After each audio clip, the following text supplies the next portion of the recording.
Hello everyone, I am the storyteller and I am here to help you today.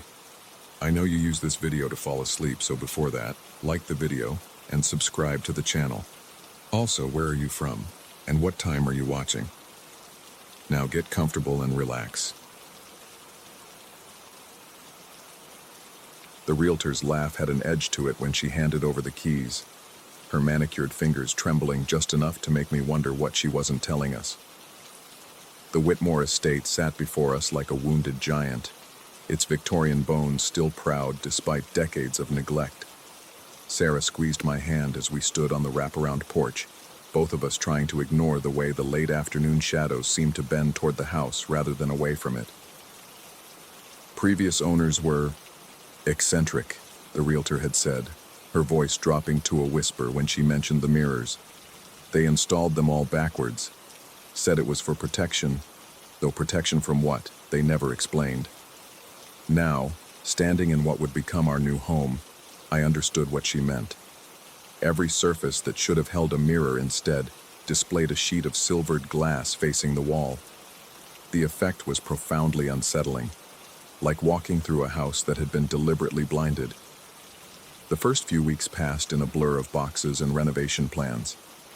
Sarah threw herself into measuring rooms and selecting paint colors, while I focused on the more practical concerns, updating the electrical, checking the plumbing, and trying to make sense of the bizarre mirror installation. Each one had been mounted with industrial-grade adhesive and reinforced with metal brackets, as if the previous owners expected something to try breaking them from behind. It was during the third week that I made the discovery that would change everything.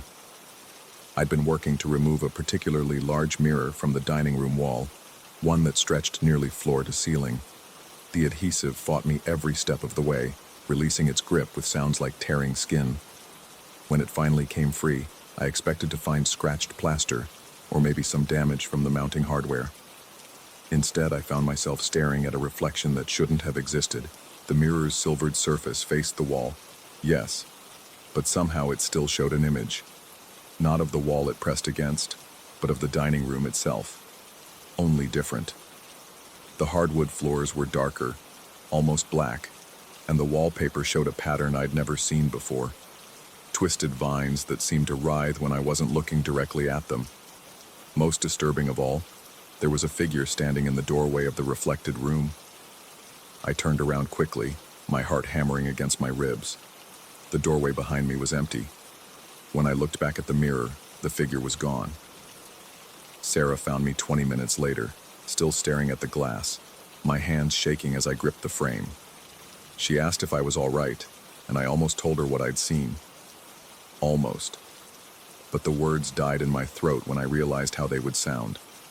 Instead, I mumbled something about the adhesive being harder to remove than expected, and helped her move the mirror to our growing pile of renovation debris. That night, I lay awake listening to the house settle around us. Every creak and groan seemed amplified, as if the building itself was adjusting to our presence. Sarah slept peacefully beside me, but I found myself straining to hear something else, a sound just at the edge of perception, like whispered conversations coming from the walls themselves. The next morning brought new revelations. Working alone while Sarah ran errands in town, I removed 3 more mirrors from the main hallway. Each one revealed the same impossible phenomenon, reflections of rooms that weren't quite right. The hallway in the mirror was longer than it should have been, stretching into a darkness that my eye couldn't penetrate. The family portraits that hung on our walls were different in the reflection, showing faces I didn't recognize, people with eyes that seemed to track my movement. In one mirror, I saw myself standing in the hallway, but my reflection was wearing clothes I'd never owned and had an expression I'd never made, a smile that didn't reach my eyes, empty and knowing. I began to document everything, taking photographs with my phone, but the images never came out right. The mirrors appeared normal in the pictures, showing only the walls they faced. The camera couldn't capture what my eyes saw clearly, which made me question whether I was seeing anything at all. The questioning became a constant companion, a gnawing doubt that followed me through every room of the house. Was I having some kind of breakdown? The stress of the move, the financial strain of the renovation, The isolation of living so far from our friends. All of it could be contributing to hallucinations. But the alternative was worse, that what I was seeing was real. By the end of the first month, I'd removed 17 mirrors, and each one had shown me something that couldn't exist. Rooms with impossible geometries, furniture that moved when I wasn't watching. And always, the sense that I was being observed by things that shouldn't be there. The breakthrough came when I found the letter. Hidden behind one of the mirrors in the master bedroom was an envelope addressed to the next occupants. Inside, written in a shaking hand, was a confession that made my blood run cold. We know you've found them by now. The mirrors. We know you've seen what they show. We're sorry. We thought we could contain it. Thought facing them inward would keep it locked away. We were wrong. It doesn't matter which way the glass faces. It shows what it wants to show. The house chooses what you see. Don't trust the reflections. Don't trust what they tell you. And whatever you do, don't let them convince you to turn the mirrors around. Some doors should never be opened. The Blackwood family P.S. If you're reading this, it means we couldn't stay any longer. We tried to warn the realtor, but she wouldn't listen. Good luck. I read the letter 3 times before my hand stopped shaking enough to fold it.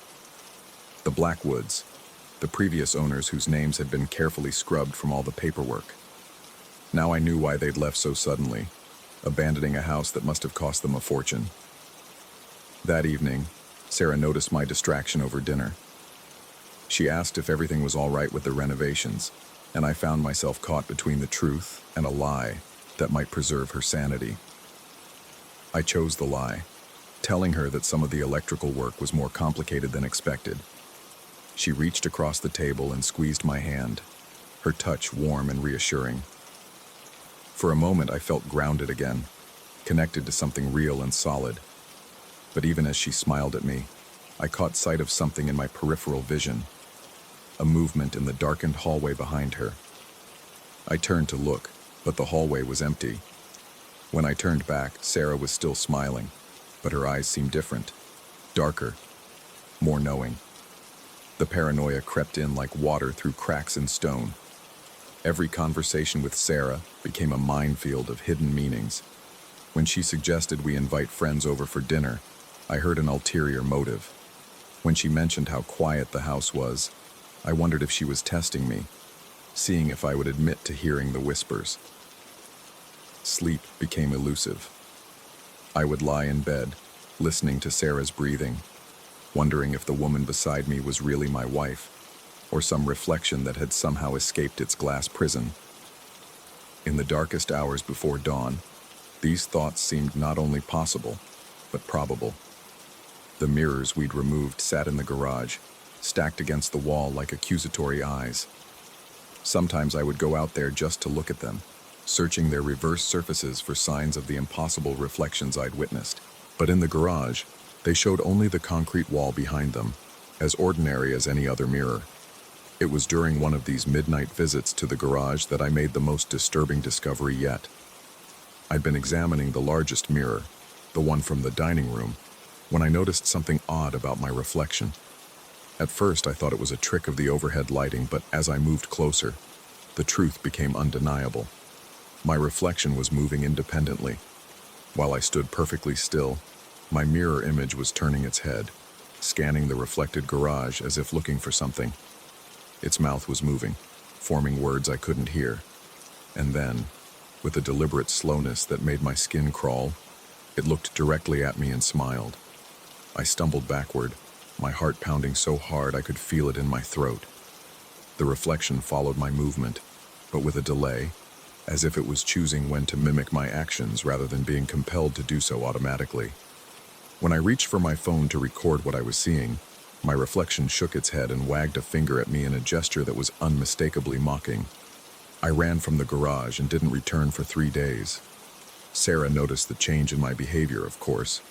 I'd become jumpy, constantly looking over my shoulder, checking and rechecking locks that had no reason to be checked. She asked if I was feeling all right, if maybe I should see a doctor. Her concern seemed genuine, but I found myself analyzing every word, every inflection, searching for signs that she wasn't who she appeared to be. The house itself seemed to be watching me now. Every room I entered felt charged with expectation, as if the walls were holding their breath. The temperature fluctuated without explanation, sometimes dropping so suddenly that I could see my breath, other times rising until sweat beaded on my forehead. And the sounds. God, the sounds. Footsteps in empty rooms, doors closing when no one was near them, the soft scrape of glass against glass, as if the removed mirrors were trying to communicate with those still mounted on the walls. One afternoon, while Sarah was visiting her sister in town, I decided to confront whatever was happening. I went to the garage and faced the dining room mirror directly, forcing myself to maintain eye contact with my rebellious reflection.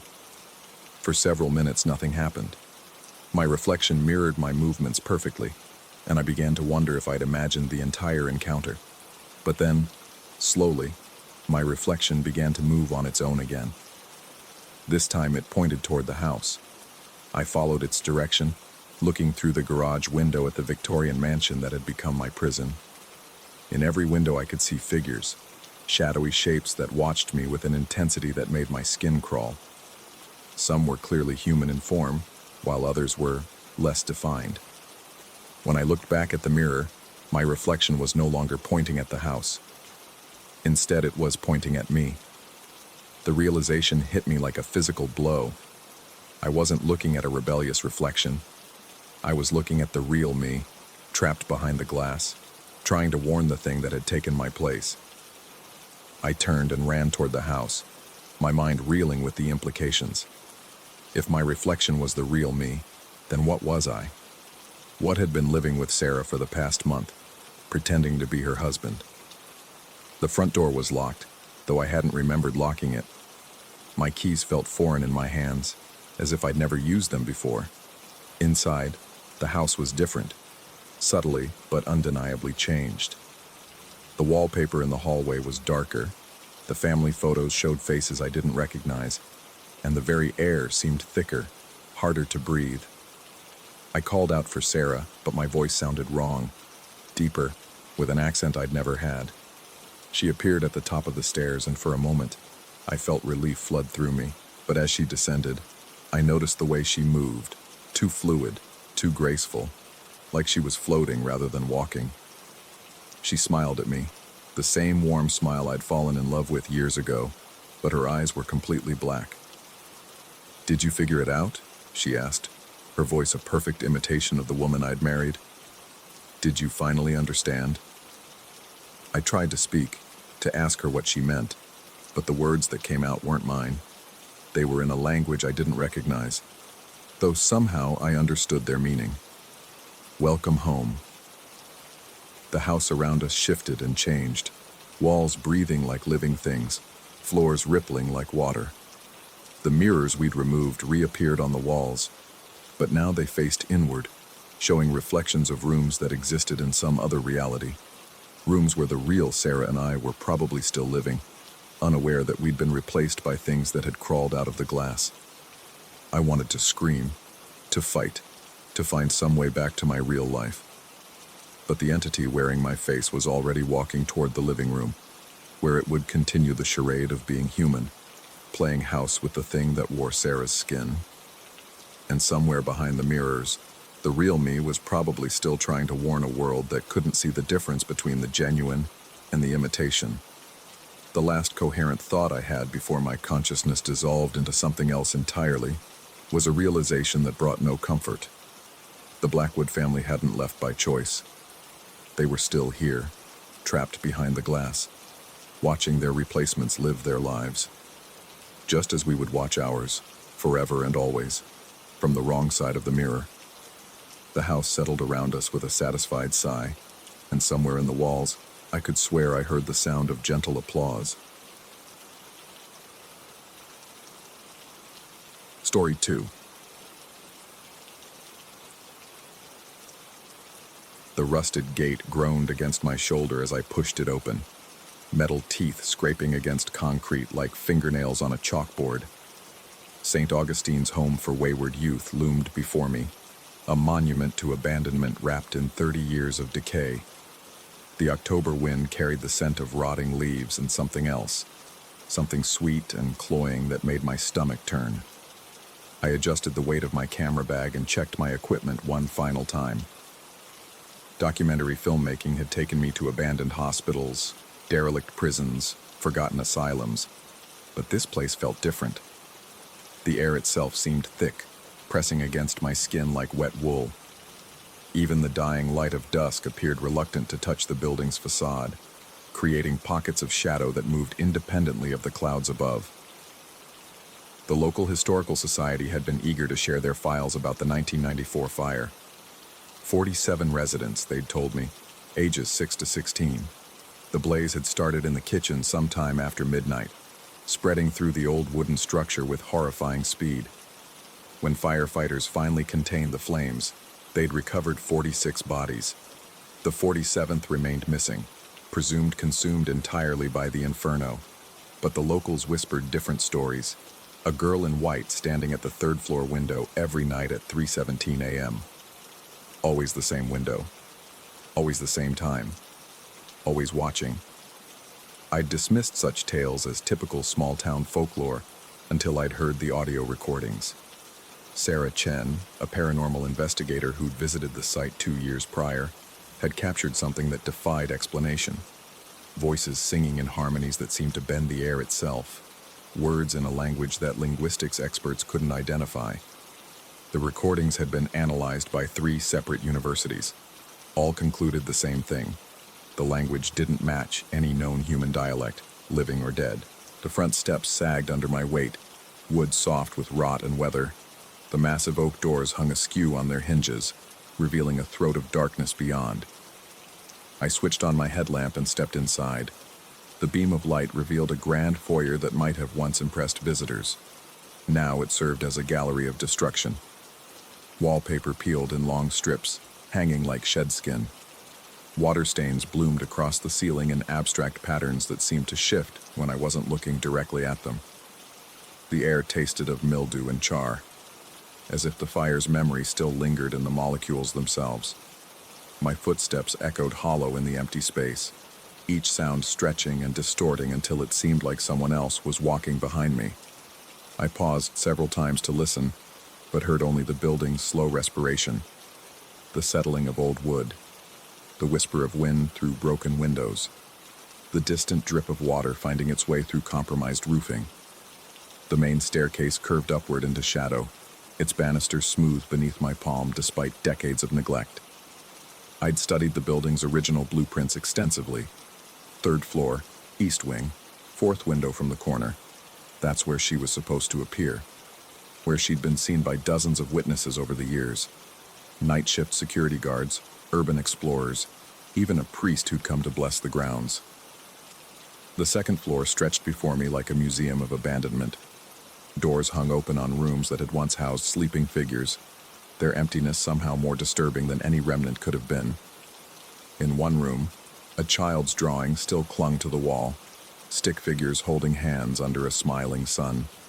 The crayon had faded to pale ghosts of color, but the image remained achingly clear. I forced myself to move on, climbing toward the 3rd floor where the mystery waited. The east wing felt different from the moment I set foot in the hallway. The air grew colder, thick enough that my breath began to mist.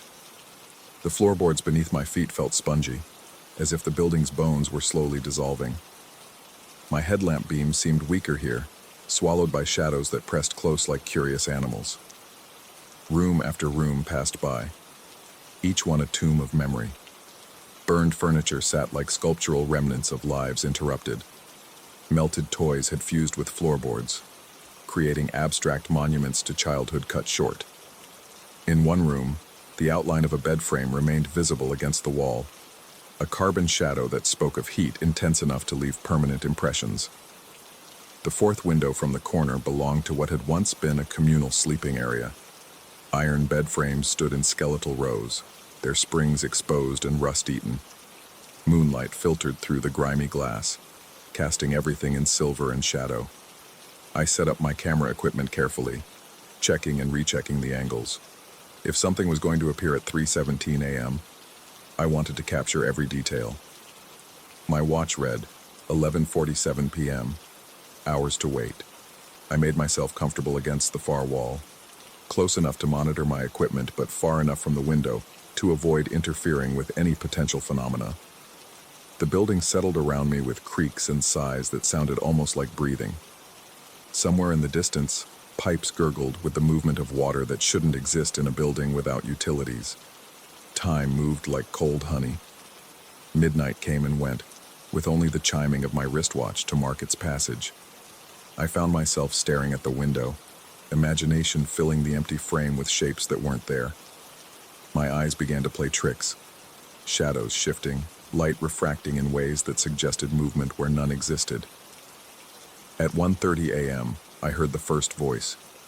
It came from somewhere below, a sound so faint I almost convinced myself it was wind through broken windows. But as I listened, the random whisper resolved into something more structured. A melody. Simple and repetitive, like a nursery rhyme, but in words that my mind couldn't quite process. The sound seemed to exist in the spaces between language, familiar enough to feel significant but alien enough to raise the hair on my arms. I grabbed my digital recorder, hands shaking as I fumbled with the controls. The singing continued, growing clearer, but not louder. Other voices joined the first, a chorus of whispers that seemed to emanate from the building's walls themselves. The melody was beautiful in the way that perfect mathematics is beautiful, following patterns that felt both inevitable and impossible. My watch read 2:15 a.m. The temperature in the room had dropped noticeably.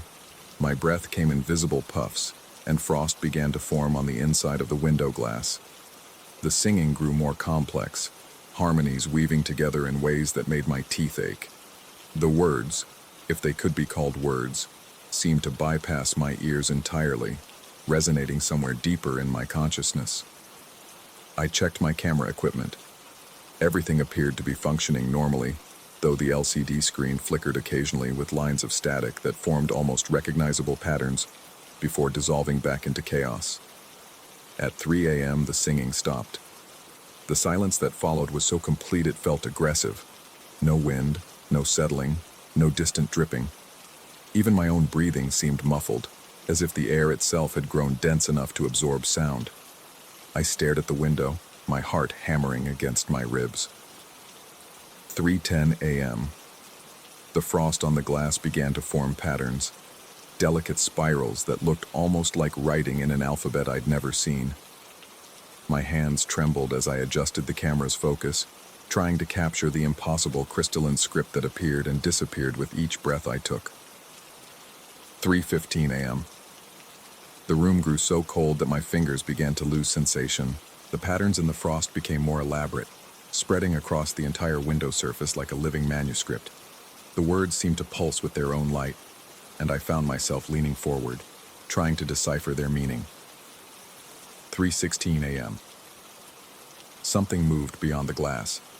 At first I thought it was my own reflection, a pale smudge against the darkness outside. But as I watched, the shape resolved into something more defined. Small, delicate, definitely there. 3:17 a.m. She appeared. A figure in white stood on the other side of the window, close enough that her breath should have fogged the glass.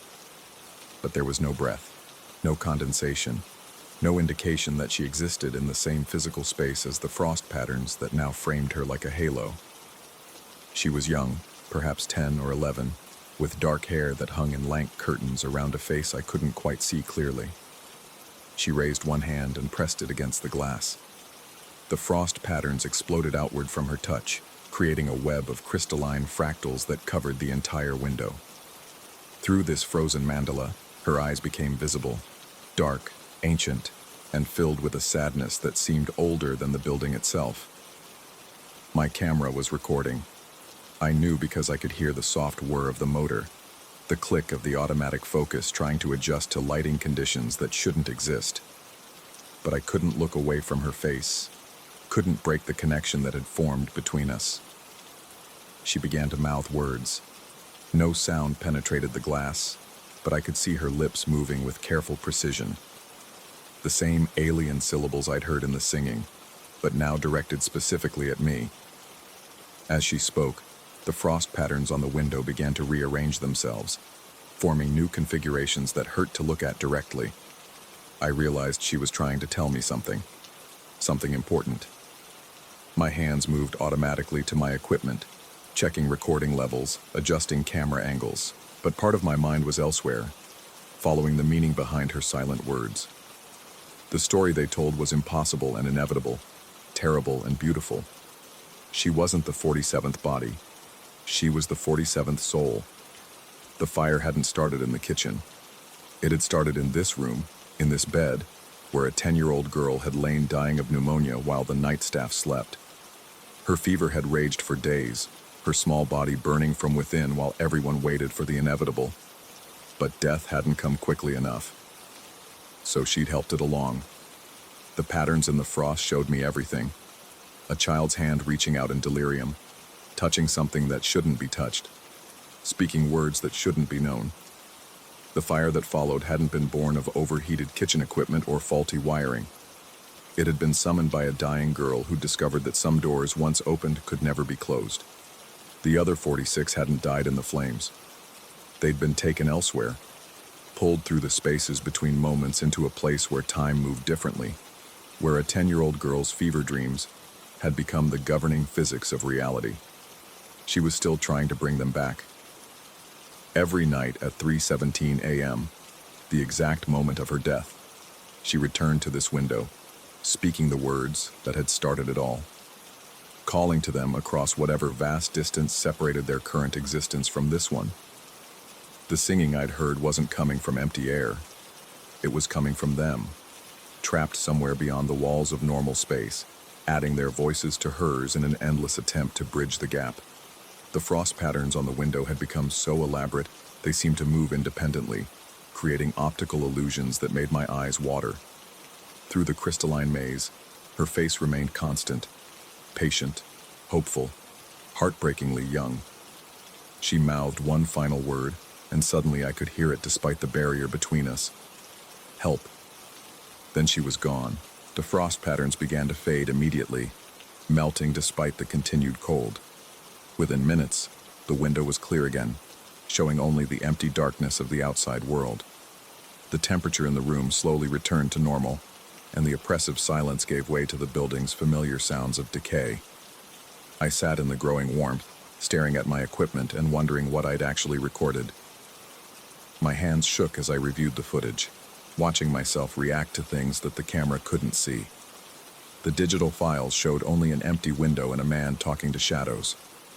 But the audio was different. The singing was there, clear and undeniable. Voices layering upon voices, creating harmonies that existed in mathematical spaces human ears weren't designed to perceive. And underneath it all, so faint I almost missed it, was the sound of my own voice speaking words I didn't remember saying, words in a language I'd never learned. I packed my equipment quickly, eager to escape the room where I'd witnessed something that challenged every assumption I'd held about the nature of reality. But as I reached the hallway, I turned back for one final look at the window. Frost patterns were already beginning to form again on the glass, spelling out messages in that impossible script. And somewhere, faint as breath, I could hear the singing starting once more. I left St. Augustine's Home for Wayward Youth as dawn broke over the horizon, carrying with me recordings that would never be enough to convince anyone of what I'd experienced. The documentation would show only the ravings of a man who'd spent too long in an abandoned building, talking to empty air and recording sounds that could be explained by wind through broken windows. But I know what I saw, what I heard, what I was asked to do. Every night since, I've found myself standing at my bedroom window at exactly 3:17 a.m., watching the patterns frost makes on glass and listening for voices that sing in languages that shouldn't exist. The words come easier now, flowing from my lips without conscious thought. Sometimes I think I can see them, 46 shadows moving beyond the glass, drawing closer each time I speak their impossible names. The 47th is already here, waiting patiently for the moment when the door she opened finally swings wide enough for her friends to come home. I've started leaving my window unlocked, just in case.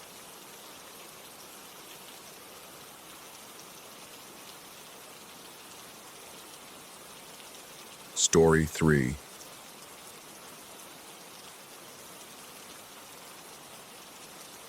The house breathed around me as I stood in the doorway, keys still trembling in my grip.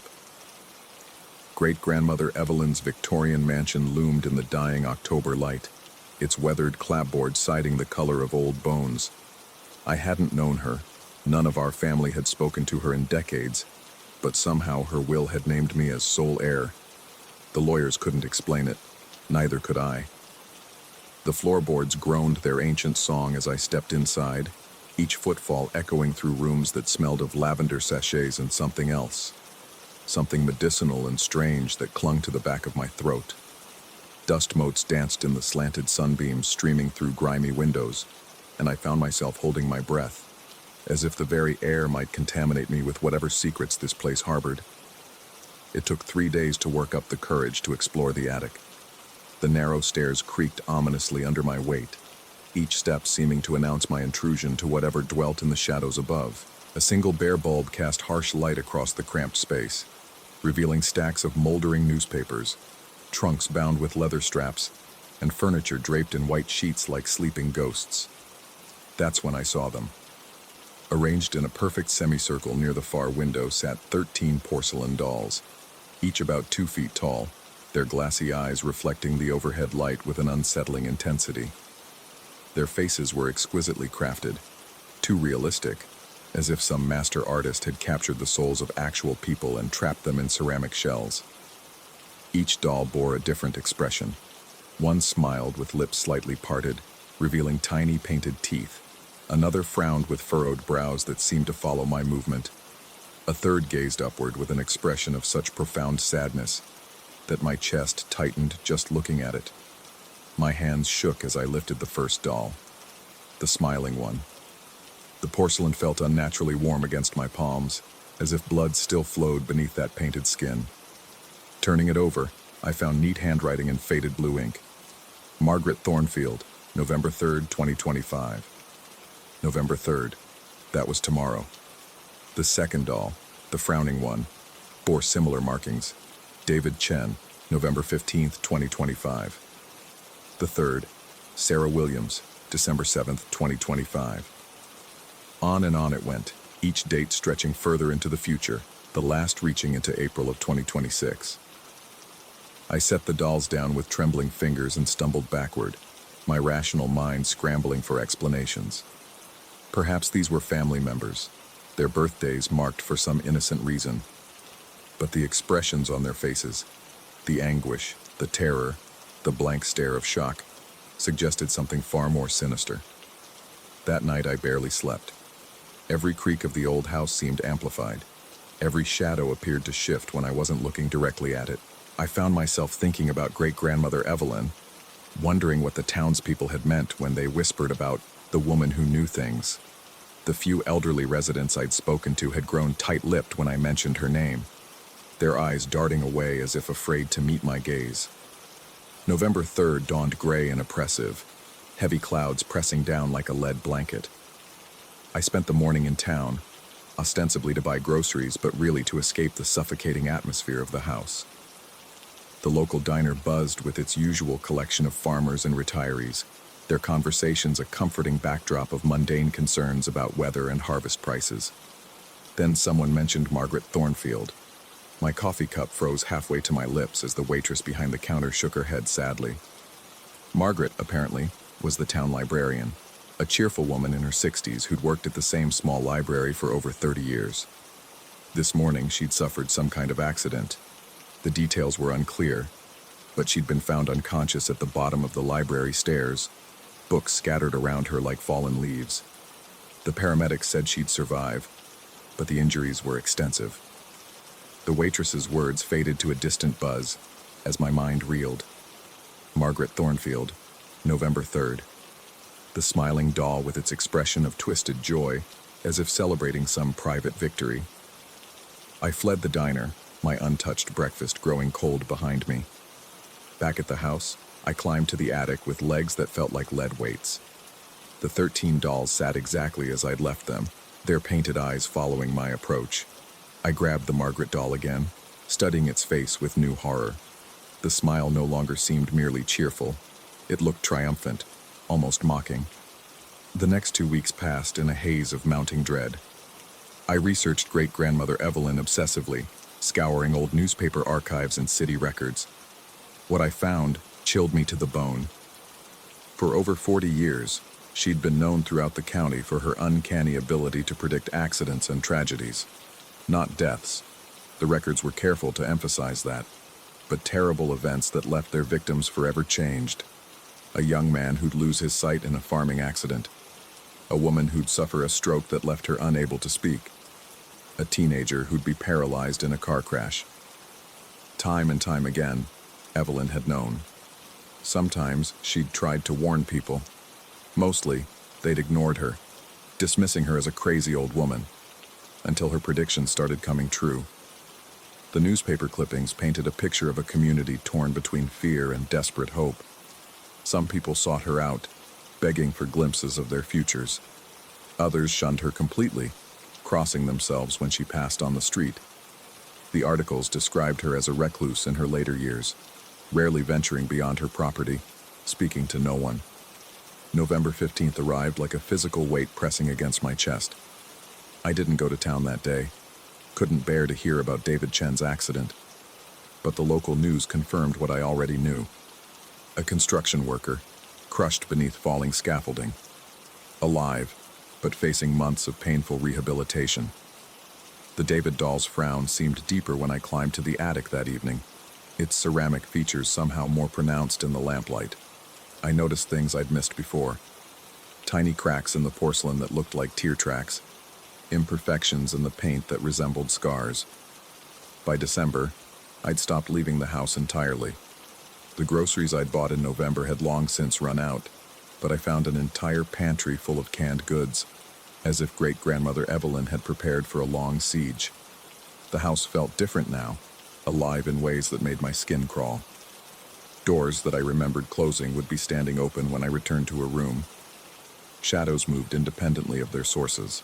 The smell of lavender grew stronger each day, mixed now with something else. Something that reminded me of hospitals and funeral parlors. Sarah Williams's accident came exactly as predicted on December 7th. A kitchen fire that left her with severe burns across 30% of her body. The local paper ran a small article about it, buried on page 3 between the weather forecast and high school basketball scores. I stopped reading the news after that. The nights became my enemy. Sleep brought dreams of porcelain faces and glassy eyes that tracked my movement through darkened hallways. I'd wake to find myself standing in the attic, surrounded by the 13 dolls, with no memory of how I'd gotten there. Sometimes my fingers would be streaked with blue ink, though I never found a pen. It was during one of these midnight vigils that I noticed the 14th space. The doll's semicircle had a gap, a perfectly sized opening where another figure should have sat. I measured it obsessively, using books and candlesticks to confirm what my eyes insisted was true. There had always been room for one more. The realization sent me into a frenzy of searching. I tore through the attic, pulling apart trunks and digging through boxes of moldering papers. In the deepest corner, behind a stack of old quilts, I found it. A wooden box lined with velvet, sized perfectly for a porcelain doll.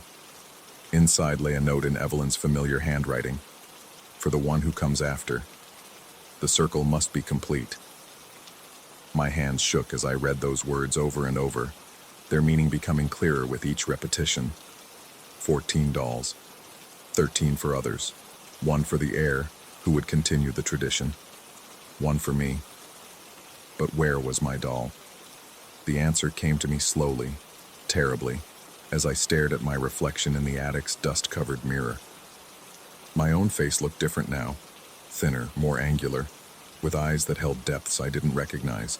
The constant stress had carved lines around my mouth and across my forehead, giving me an expression of perpetual worry that reminded me of the dolls. I stumbled down the stairs, my heart hammering against my ribs. In the bathroom mirror, the resemblance was even more pronounced. The way the light hit my features, the angle of my jaw, the shape of my eyes. I looked like I belonged in that attic semicircle, like I was already becoming something else, something ceramic and unchanging. The house groaned around me, settling into its foundation with sounds that might have been satisfaction. Every shadow seemed deeper now, every reflection slightly wrong. When I looked at my hands, I could swear the light passed through them differently, as if my flesh was becoming translucent. I tried to leave. Lord knows I tried. But every time I reached for the front door, my hand would stop inches from the handle, frozen by some invisible force. My legs would refuse to carry me any farther, as if roots had grown through the floorboards to anchor me in place. The dates on the remaining dolls marched forward relentlessly. January brought 2 more accidents, exactly as predicted. February, 3 more. Each time, I climbed to the attic to stare at the corresponding dolls, watching their expressions shift in the lamplight. Or perhaps that was just my imagination. By March, I'd stopped distinguishing between day and night. The house's interior lighting never changed, maintaining that same sickly yellow glow that made everything look slightly unreal. I found myself spending more and more time in the attic, sitting cross-legged before the semicircle of dolls like a supplicant before an altar. They were beautiful, in their way, perfect and eternal, frozen in their individual moments of prophetic anguish. Sometimes I thought I could hear them whispering to each other in voices too soft for human ears, sharing secrets about futures yet to unfold. The mirror in the corner reflected a figure I barely recognized as myself. My skin had taken on a waxy quality, smooth and pale like fired clay. When I moved, there was a subtle clicking sound, as if my joints had been replaced with delicate hinges. April arrived with a warmth that never quite penetrated the house's walls. The final date approached, April 28th, written on the back of a doll whose face bore an expression of such serene acceptance that looking at it brought tears to my eyes. On April 27th, I found the unfinished doll.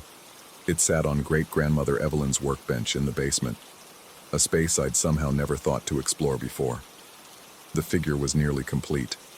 My height, my build, even wearing clothes identical to what I had on.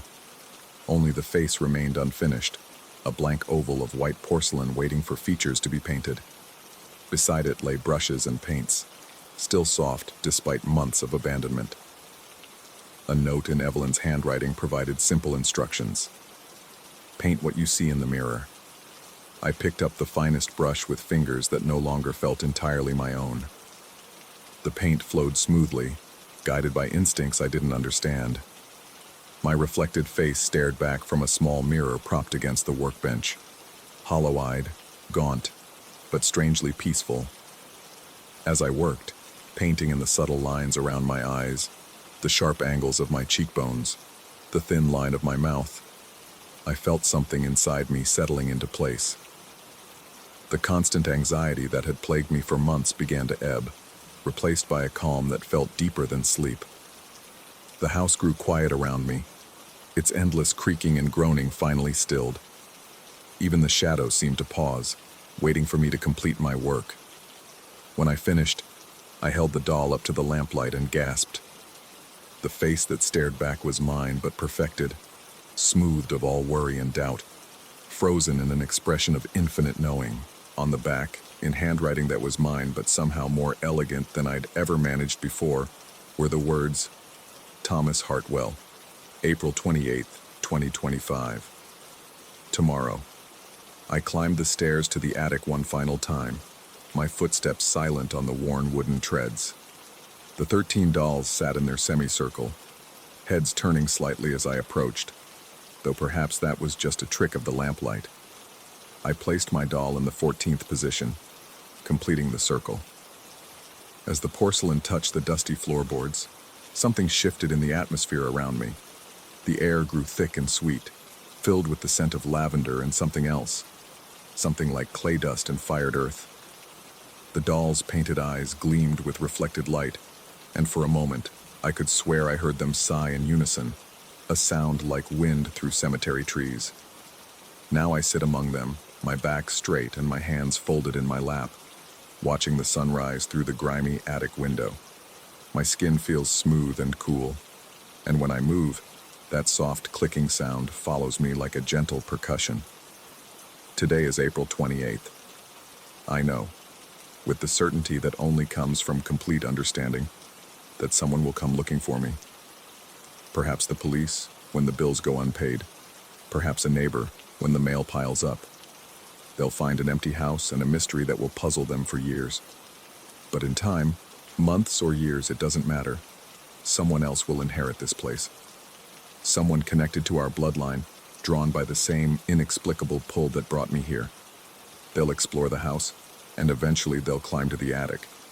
They'll find 14 dolls sitting in a perfect circle, each one bearing a name and a date. 13 of those dates will be in the past, their corresponding predictions long since fulfilled. But the 14th doll, the one that looks so remarkably like Thomas Hartwell, will bear a date that hasn't yet arrived, and when that day comes, when searchers finally find this empty house and its mysterious air, they'll discover something that will challenge everything they think they know about coincidence and fate. The circle will be broken then, but not destroyed. Never destroyed. After all, someone will need to paint the 15th doll. Outside the window, the sun climbs higher, painting the world in shades of gold and amber. I watch it rise with eyes that no longer blink, feeling the last of my old self settle into porcelain permanence. The house breathes around me, patient and eternal, waiting for the next chapter in its long story to begin. Story 4. The first thing that should have warned me was the price. In a market where studio apartments cost more than my monthly salary, finding a 3-bedroom Victorian for $800 should have sent us running. Instead, Sarah and I signed the lease that same afternoon, giddy with the thought of finally having space to breathe. "There's just one condition," Mr. Hartwell had said, his weathered fingers drumming against the kitchen counter. The sound echoed strangely in the empty house as if the walls were hollow. "The basement door stays locked. We have another tenant down there, been with us for 50 years, pays his rent on time, never causes trouble, but he values his privacy, prefers it that way." Sarah raised an eyebrow at the unusual arrangement, but I was already calculating how much money we'd save. 50 years seemed impossible. The man would have to be ancient. But I wasn't about to question good fortune. The house was perfect, with original hardwood floors that gleamed like dark honey and windows that caught the afternoon light just right. If some elderly recluse wanted to live in the basement, that was his business. The basement door stood at the end of the hallway, painted the same cream color as the other doors, but somehow appearing darker, as if shadows clung to its surface. A simple deadbolt secured it from our side. Odd, I thought, since most basement doors locked from below. But Hartwell explained that the tenant had requested it this way. Some quirk about feeling safer with the arrangement. We moved in on a Thursday. The house welcomed us with creaking floors and the settled groans of old wood, sounds that I found charming rather than concerning. Sarah hung her paintings in the living room while I assembled furniture, both of us marveling at how our voices carried differently in these rooms, softer somehow, as if the house absorbed sound. It was on our third night that I heard the footsteps. I'd been reading in bed when the sound drifted up through the floorboards, slow, deliberate steps pacing back and forth directly beneath our bedroom. The rhythm was hypnotic, almost meditative, and I found myself counting the beats. 15 steps one way, pause, 15 steps back, always 15. "Did you hear that?" I whispered to Sarah, but she was already asleep, her breathing deep and even. The pacing continued for another hour before finally stopping. I waited in the dark, listening to the house settle around us, wondering what kind of person walked in perfect patterns at midnight. Over the following weeks, the basement tenant became a presence that shaped our daily routine. He seemed to wake early. I could hear the floorboards creak as he moved around below the kitchen while I made coffee. Sometimes there were other sounds, a rhythmic scraping like furniture being moved, or a soft metallic clinking that Sarah thought might be coins or keys being sorted. "He's probably just lonely," she said one morning, spooning yogurt into her bowl. 50 years in a basement would make anyone develop odd habits, but there was something about the sounds that troubled me. They were too regular, too purposeful. Real people didn't move with such mechanical precision. Real people paused, hesitated, made accidental noises. The basement tenant seemed to operate according to some invisible schedule that never varied. I started paying closer attention to the patterns. The footsteps always began at 6:17 a.m. and lasted exactly 23 minutes. The scraping occurred every Tuesday and Friday at 2:30 p.m. The metallic clinking happened randomly but always in sequences of 7. I filled a notebook with my observations, though I couldn't explain why documenting them felt important. Sarah grew concerned about my fixation.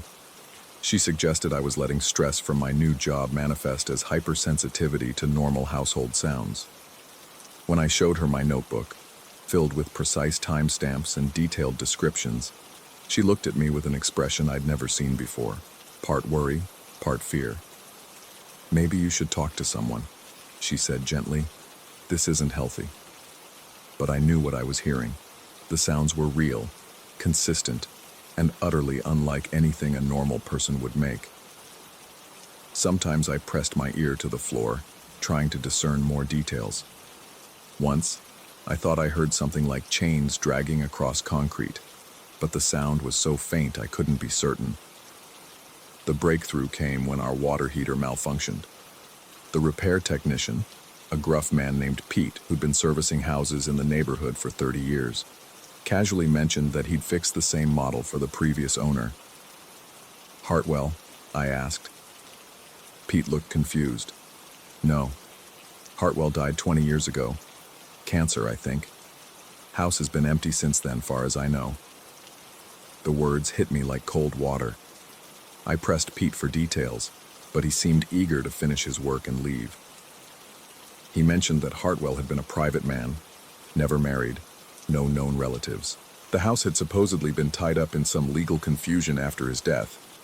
That evening, I confronted Sarah with what Pete had told me. We sat in the living room, the weight of the revelation pressing down on us like a physical force. If Hartwell was dead, who had shown us the house? Who had we given our security deposit to?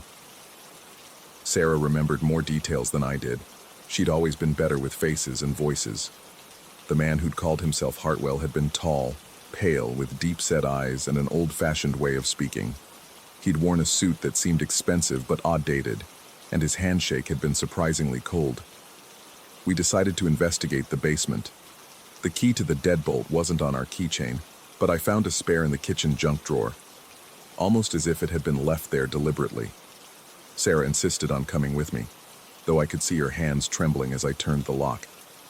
The door opened onto a narrow staircase that descended into complete darkness. Cold air rushed up to meet us, carrying the scent of old wood and something else. Something musty and sweet, like flowers left too long in stagnant water. I flicked the light switch, and a single bulb illuminated the space below. The basement was larger than I'd expected, stretching beneath most of the house's footprint. But it was also clearly empty. No furniture, no personal belongings, no sign that anyone had lived there recently, or ever. What we did find, stacked neatly in one corner, were bundles of cash secured with rubber bands. Old bills, mostly 20s and 50s, but the designs were wrong. These were currency from decades past, the kind you might see in a museum or vintage collection. There were hundreds of them, maybe thousands, all bearing dates from the 1950s and 60s. Sarah picked up one of the bundles with shaking fingers. The bills were pristine despite their age, as if they'd been printed yesterday but aged through some impossible process. She held them to the light, checking for signs of forgery, but everything appeared authentic. "Who leaves rent money like this?" she whispered. I couldn't answer because I was staring at something else. Footprints in the dust. They formed a clear pattern across the basement floor, the same 15-step path I'd been hearing through the floorboards. But the dust was thick and undisturbed, except for these marks, and our own footprints from moments before were clearly visible beside them. The basement prints looked fresh. We climbed back upstairs in silence, locking the door behind us. Sarah wanted to call the police, but what would we tell them? That we'd discovered old money in our basement. That we'd been hearing footsteps from a supposedly empty space. That a dead man had rented us a house. That night, the sounds were louder than ever. Not just footsteps, but a rhythmic dragging that seemed to circle the entire basement. I lay awake listening, trying to convince myself it was pipes settling, or the house responding to temperature changes. but the sounds were too deliberate, too purposeful. At 3 a.m., I crept downstairs and pressed my ear to the basement door. What I heard made my blood freeze. Soft humming, a melody I didn't recognize but that seemed hauntingly familiar. The tune was old-fashioned, something from the 1950s perhaps, and it was definitely coming from the other side of the door. I jerked away from the wood and nearly collided with Sarah, who'd followed me downstairs. "Did you hear that?" I whispered. She nodded, her face pale in the hallway light. "What is it?" Before I could answer, the humming stopped. The silence that followed was somehow worse than the sound had been, pregnant with the sense that something was listening to us, just as intently as we'd been listening to it.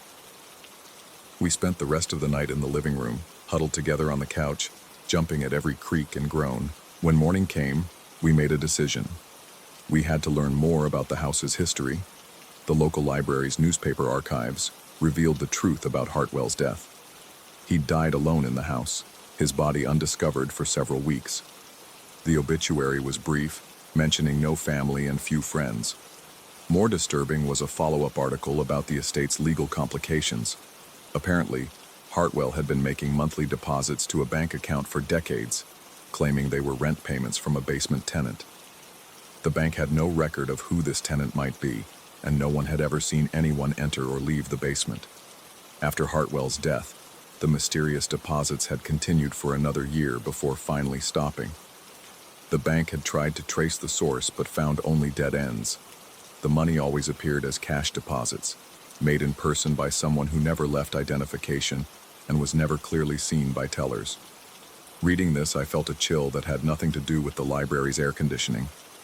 The pattern was repeating. Someone, or something, was still making rent payments, still maintaining the pretense of a normal tenancy agreement. When we returned home that afternoon, I noticed something that made my heart race. The basement door was slightly ajar. I was certain we'd locked it. Sarah confirmed she hadn't touched it since the night before. Yet there it was, open just enough to reveal a slice of darkness beyond. I approached the door slowly, every instinct screaming at me to turn around and walk away. But I had to know. I had to understand what was happening in our house. The basement was exactly as we'd left it, except for one detail. The stacks of money were gone. In their place, arranged in neat piles, were bundles of fresh cash. New bills, current designs, totaling exactly what we paid in monthly rent. Our rent, for this month, paid in advance. Sarah grabbed my arm, her nails digging into my skin. "We have to leave," she whispered. "Right now." But as we turned toward the stairs, I heard something that rooted me to the spot. My own voice, coming from somewhere deeper in the basement, saying words I'd never spoken. "Thank you for maintaining the arrangement. The privacy is appreciated." The voice was mine, but not mine. It carried my inflections, my accent, but spoke with a formality I'd never used. And it was answered by another voice, Sarah's voice, saying, "50 years is a long time to wait, but the lease must be honored." I looked at Sarah beside me, her mouth hanging open in shock. She was as confused as I was. Neither of us had spoken. That's when I understood. The basement tenant wasn't some mysterious stranger who'd lived there for 50 years. The basement tenant was us, or rather some version of us that existed in a time that hadn't happened yet, or had happened already, or was happening now in some parallel space beneath our feet. We climbed the stairs on trembling legs, but at the top, I turned back for one last look. In the basement's shadows, I could swear I saw two figures standing near the far wall, a man and woman who looked exactly like Sarah and me, but wearing clothes from decades past. They waved, as if saying goodbye to old friends. I slammed the basement door and turned the deadbolt, but I knew it wouldn't matter. The door locked from our side, but we were both sides now. We were the tenants above and the tenants below, separated by nothing more than the width of a few floorboards and the impossible distance between what was real and what was true. That night, lying in bed, I listened to the familiar pattern of footsteps beneath us. 15 steps one way, pause, 15 steps back. but now I could feel my own feet moving in perfect synchronization, even though I remained motionless under the covers. Sarah's breathing had already shifted into the deep rhythm of sleep. Or maybe it was the breathing of the woman in the basement who looked like Sarah, but had been there for 50 years. I closed my eyes and tried to remember who I was, when I was, and which side of the floorboards was real. But the distinction seemed less important with each passing moment, like trying to remember a dream while you're still dreaming it. Tomorrow, I thought, someone new would probably answer an ad for a 3-bedroom Victorian at an impossibly low price. They'd meet with a landlord who might or might not be real, and they'd be told about the basement tenant who valued his privacy. The arrangement would continue, as it always had, as it always would. The footsteps would echo through the floorboards, keeping time like a heartbeat, measuring the space between one moment and the next, between what we think we know and what we can never quite understand.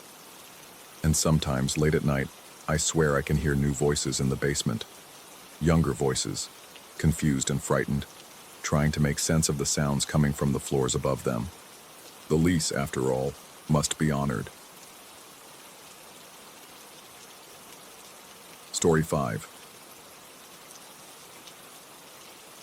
The first thing I noticed about the Whitmore Colonial wasn't its pristine white clapboard siding or the way afternoon light filtered through those ancient oak trees. It was how my shadow fell wrong on the front porch, stretching too far to the left when the sun hung directly overhead, as if drawn by some invisible magnetism toward the darker recesses of the wraparound veranda. Sarah laughed when I mentioned it, her voice carrying that particular note of affectionate dismissal I'd grown accustomed to over 15 years of marriage. She was already planning where to hang her grandmother's mirror in the foyer, mentally arranging our life into this new space with the efficiency that made her such a successful real estate attorney. The moving truck hadn't even finished unloading our possessions, and she'd already claimed the house as ours. But that shadow bothered me. It lingered in my peripheral vision as we toured the rooms, supervising the placement of boxes and furniture. Even inside, where multiple light sources should have created overlapping shadows in all directions, mine seemed to lag, a perpetual half-step behind my movements, like a reluctant dance partner being dragged across an unfamiliar floor. The real estate listing had mentioned the house's history in passing. Built in 1847, recently renovated, original hardwood floors throughout. What it hadn't mentioned, what we discovered only after signing the papers, was why the previous owners had sold so quickly, or why the house had sat empty for 3 months before we found it. Mrs. Chen, our neighbor to the east, provided those details on our third morning. She appeared at our kitchen window while I was drinking coffee, her weathered face pressed close to the glass in a way that suggested she'd been watching our house for some time. When I opened the back door, she stepped inside without invitation, her small frame dwarfed by our spacious kitchen. Her words came in careful, measured sentences. The Hendersons had left suddenly, taking only what they could fit in their sedan. They'd spoken of feeling watched, of sleepless nights spent listening to sounds that couldn't be explained. Mrs. Chen's dark eyes never left my face as she delivered the information, as if gauging my reaction to each revelation. But it was her final comment that lodged itself in my chest like a splinter. This house remembers things.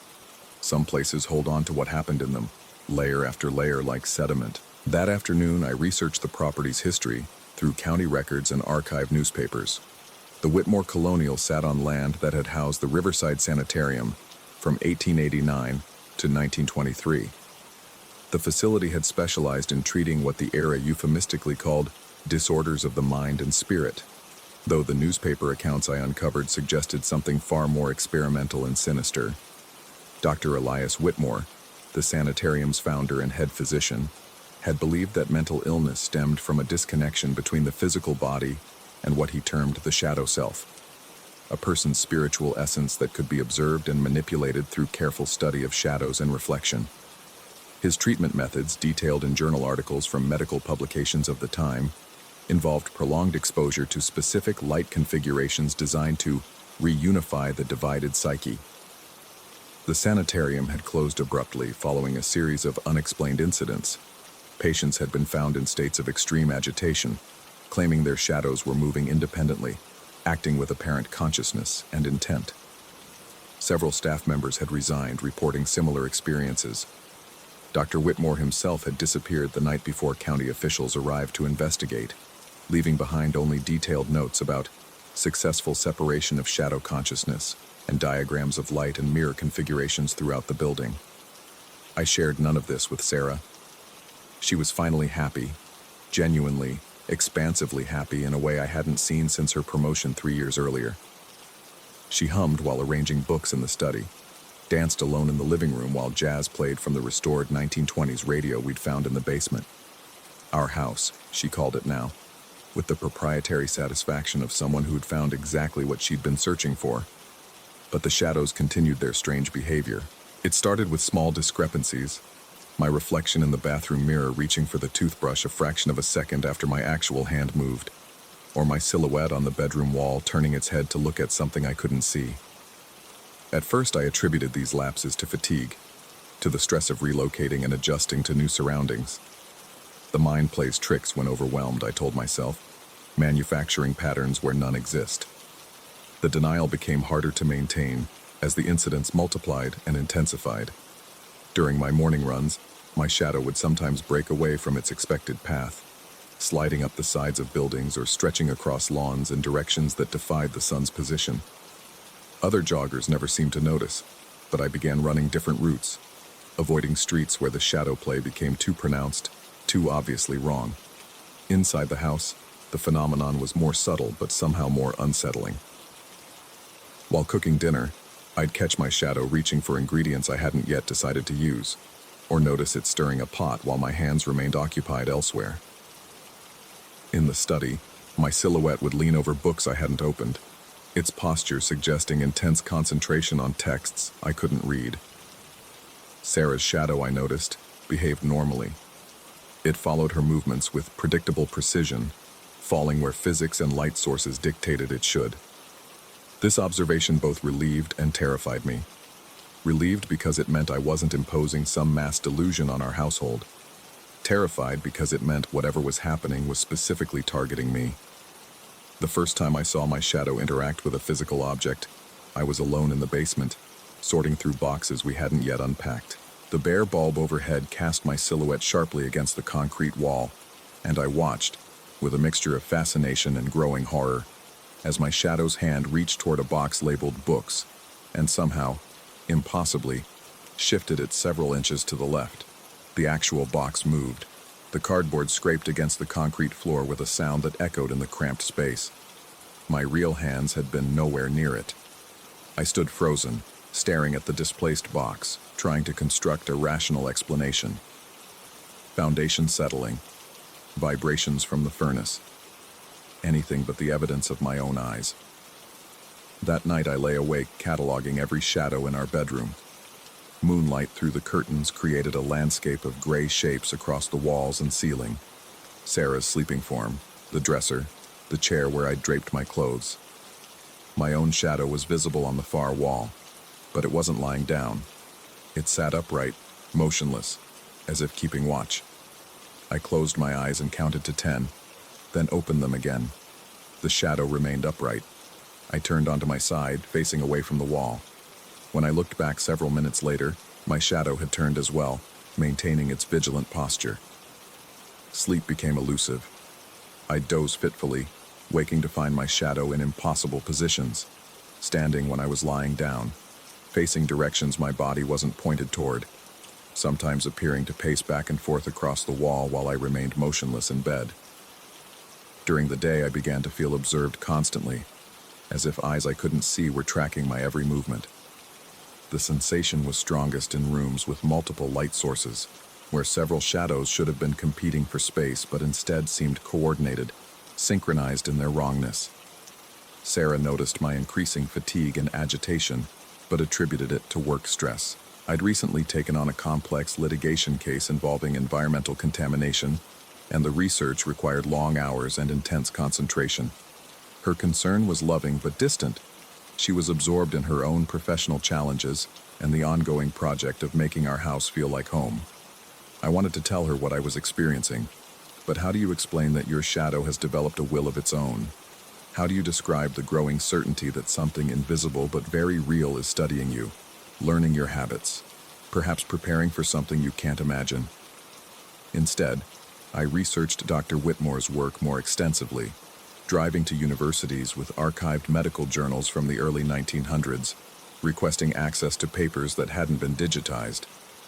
What I found was a progressive descent into obsession and apparent madness, documented in his own words.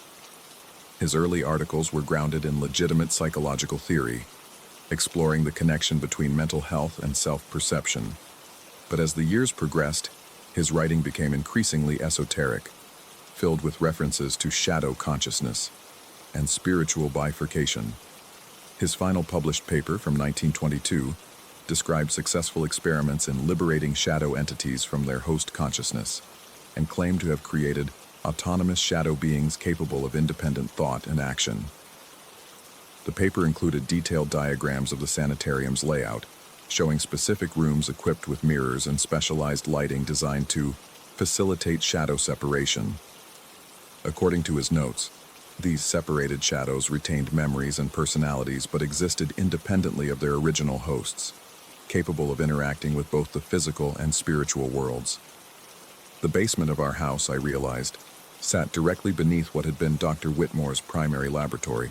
That evening, I descended to the basement with a flashlight and measuring tape, comparing the foundation's dimensions to the sanitarium blueprints I'd photocopied. The match was exact. Our house had been built on the precise footprint of the hospital's experimental wing, with our basement occupying the same space where Dr. Whitmore had conducted his shadow research. The walls down there were newer than the rest of the house, concrete block instead of the original stone foundation visible in other areas.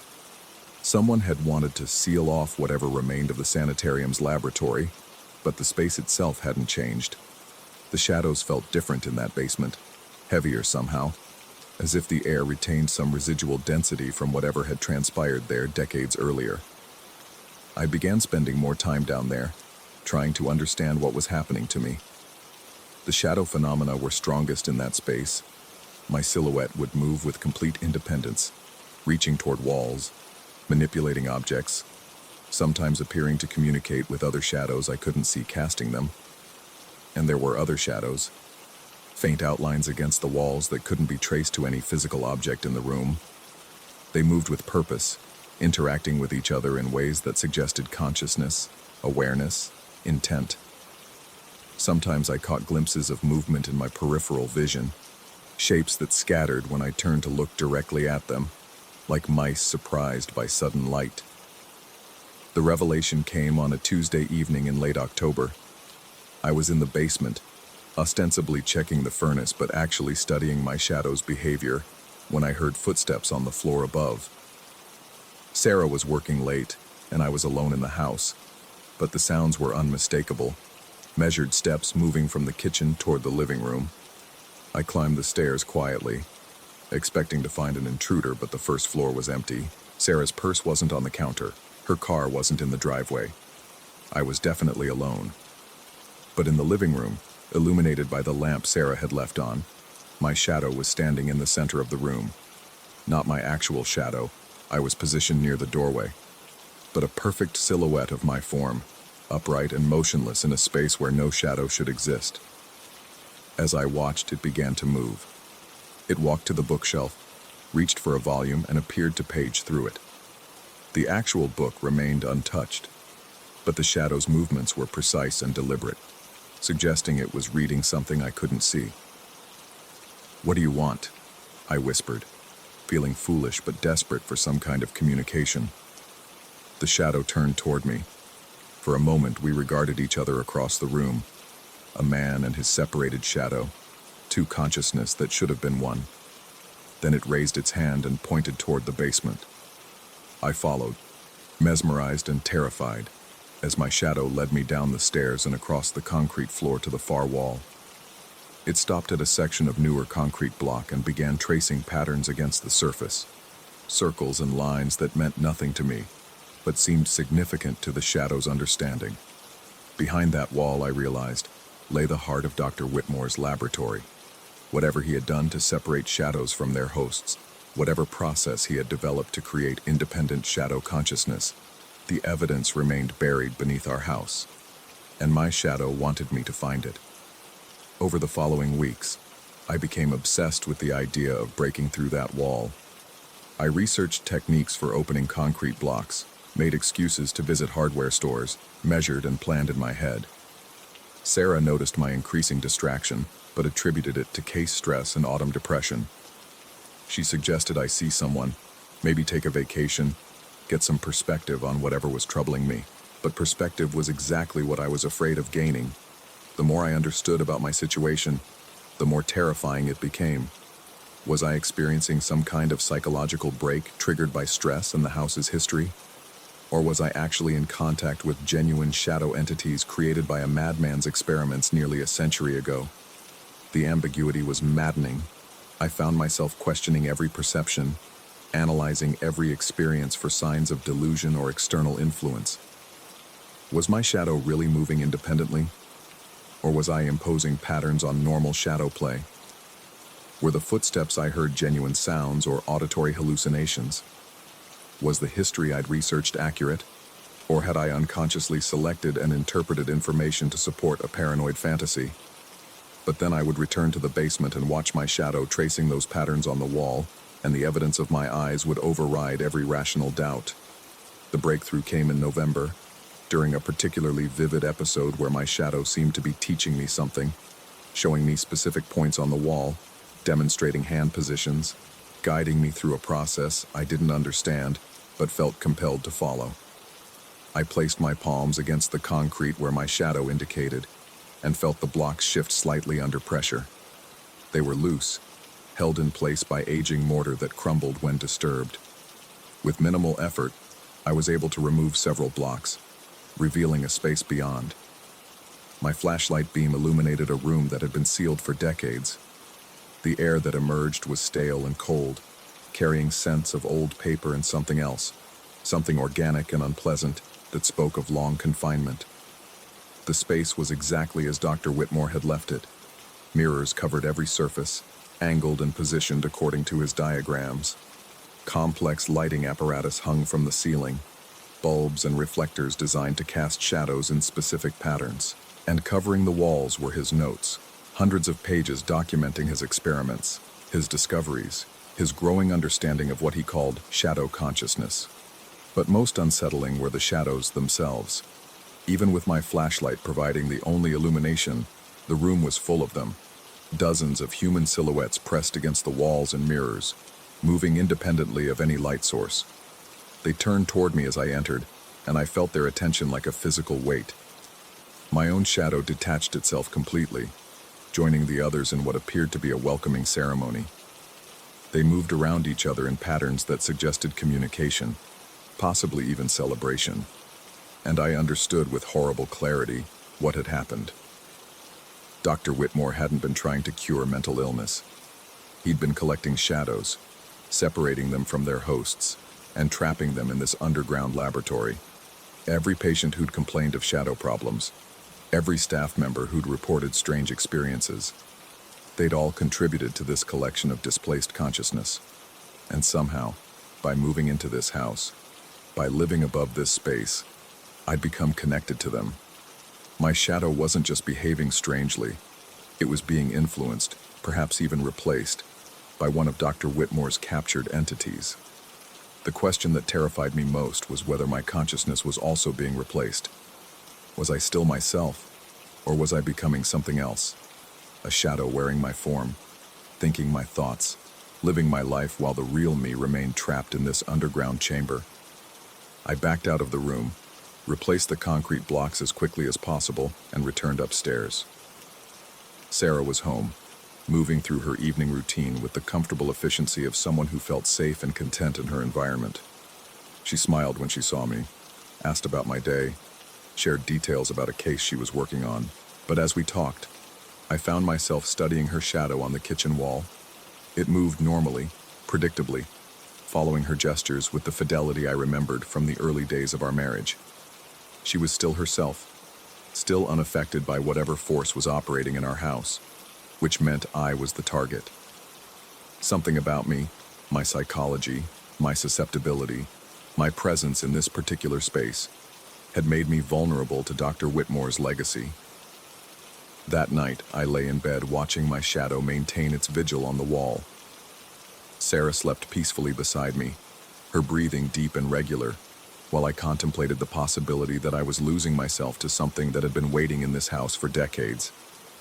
The shadow turned to look at me, and for the first time, I saw something I recognized in its posture. Not malevolence or alien consciousness, but something familiar, something that might actually be me, or might be what I was becoming. In the morning, I would decide whether to tell Sarah what I'd discovered, whether to leave this house and try to escape whatever process was transforming me, or whether to return to that basement room and learn what Dr. Whitmore's shadows wanted to teach me. But for now, in the deep darkness before dawn, I watched my shadow watching me and wondered which one of us was real. Story 6.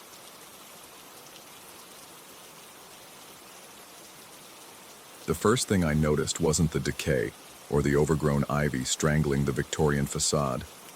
It was the breathing. Standing at the rusted gate of Blackwood Manor, I could swear the entire structure was expanding and contracting with slow, deliberate breaths. The afternoon shadows seemed to pulse across the weathered brick in rhythm with something deeper, something that made my chest tighten with inexplicable dread. Dr. Hammond had warned me the house would be unsettling. As the lead researcher for the Architectural Anomaly Project, I'd investigated dozens of allegedly haunted buildings, but nothing had prepared me for this. The manor squatted on its hill like a massive organism, its windows dark and unfocused as dead eyes. Yet something about those windows suggested they weren't quite as lifeless as they appeared.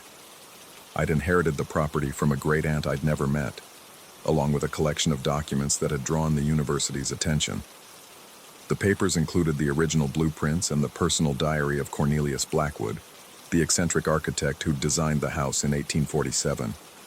His plans revealed proportions that defied conventional architecture, measurements that corresponded precisely to human anatomical ratios, as if he'd been designing not a house, but a body. The front door opened with surprising ease, its hinges silent despite their apparent age. The interior struck me immediately with its warmth. Not the stifling heat of poor ventilation, but the ambient warmth of something alive.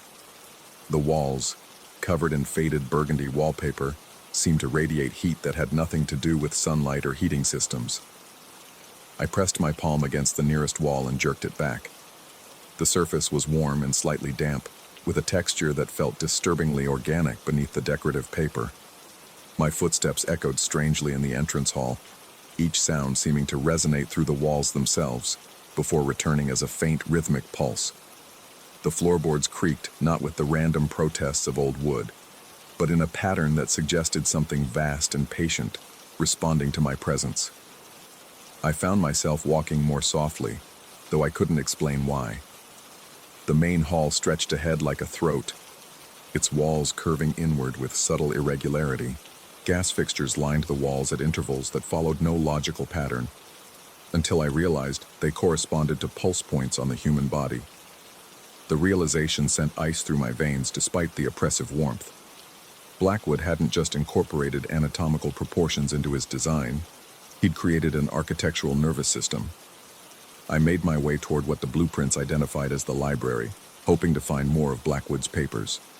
The doors throughout the house were positioned asymmetrically, forcing me to navigate corridors that curved and branched like blood vessels. More than once, I found myself disoriented, certain I'd taken a wrong turn, only to discover I was exactly where the blueprints indicated I should be. The house seemed to be rearranging my sense of direction, guiding me through its passages with gentle, persistent pressure. The library occupied what should have been the heart of the house.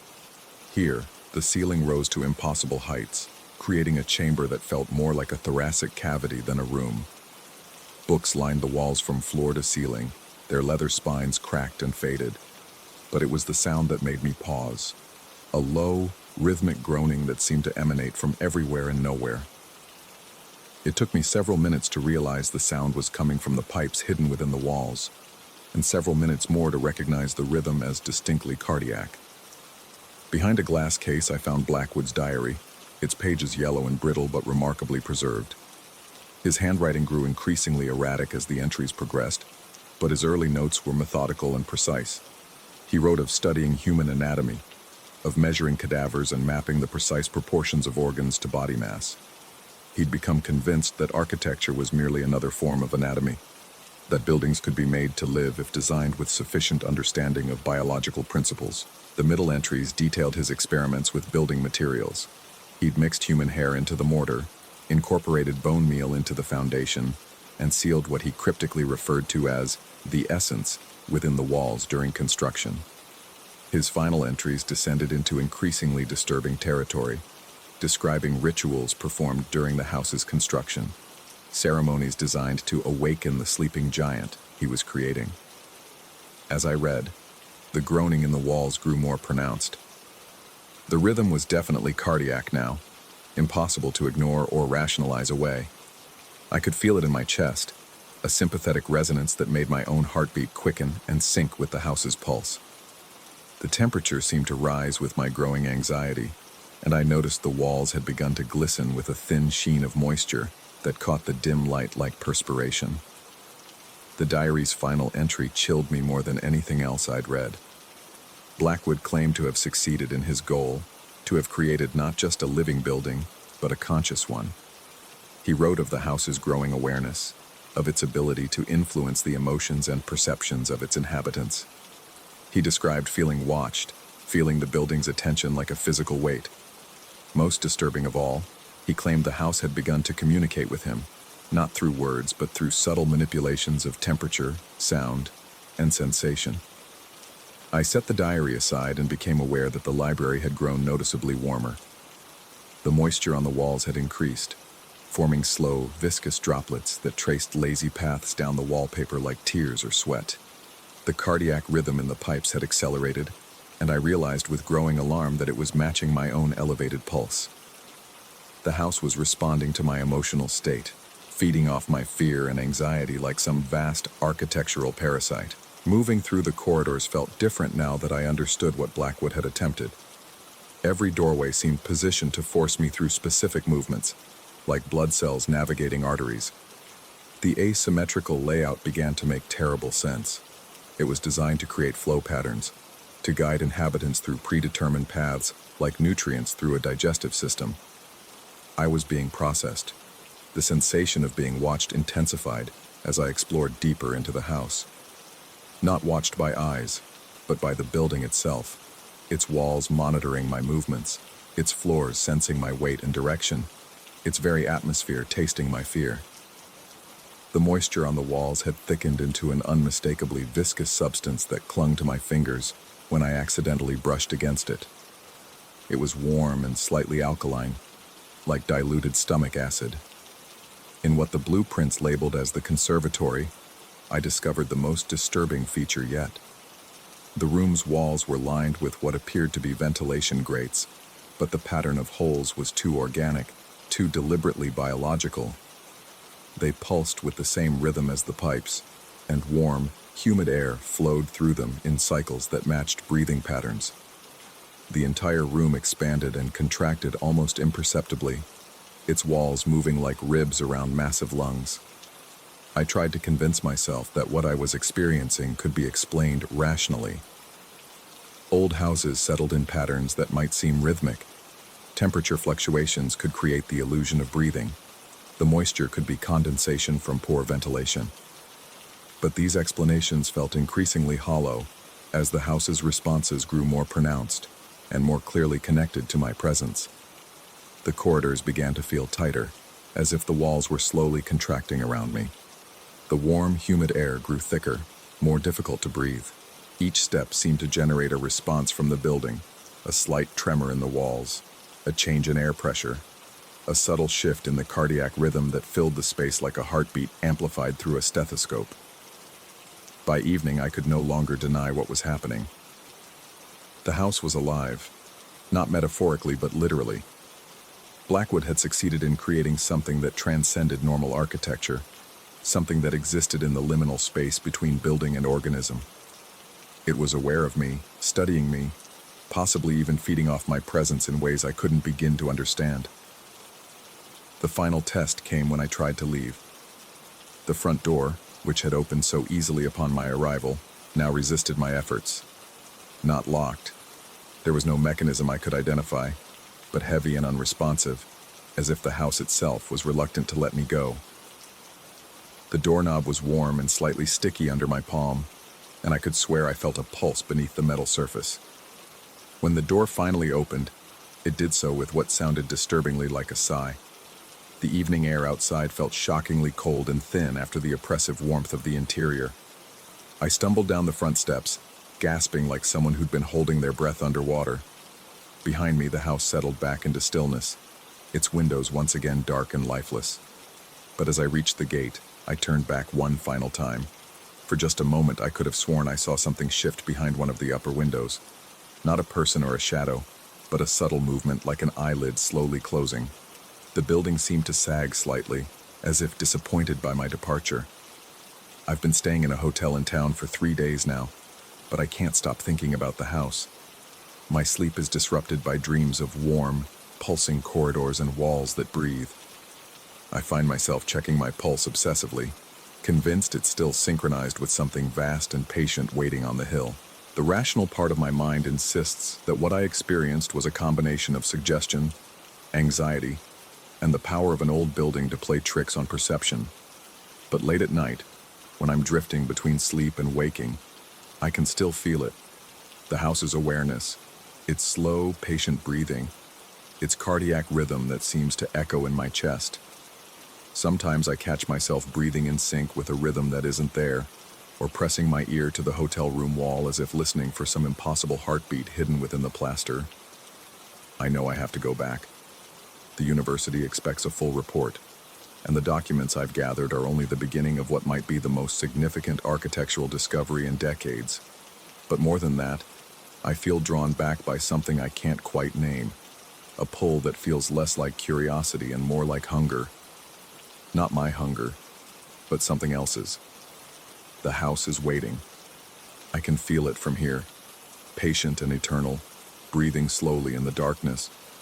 And despite every instinct screaming at me to stay away, I know I'll return tomorrow.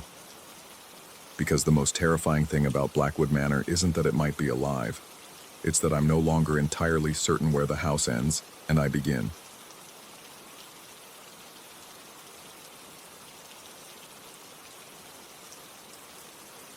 Story 7.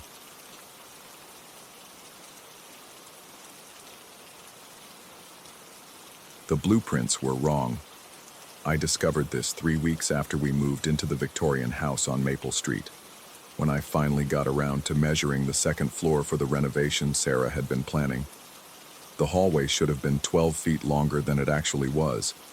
I checked the original plans twice, then measured again with my father's old tape measure, the one that had never lied to me in 20 years of weekend projects. The numbers didn't add up. Sarah laughed when I mentioned it over dinner, her fork pausing halfway to her mouth as she gave me that look, the one that suggested I'd been working too hard again. She reminded me that old houses settle, that walls get moved, that previous owners make changes that don't always make it onto paper. All reasonable explanations that should have satisfied me. They didn't.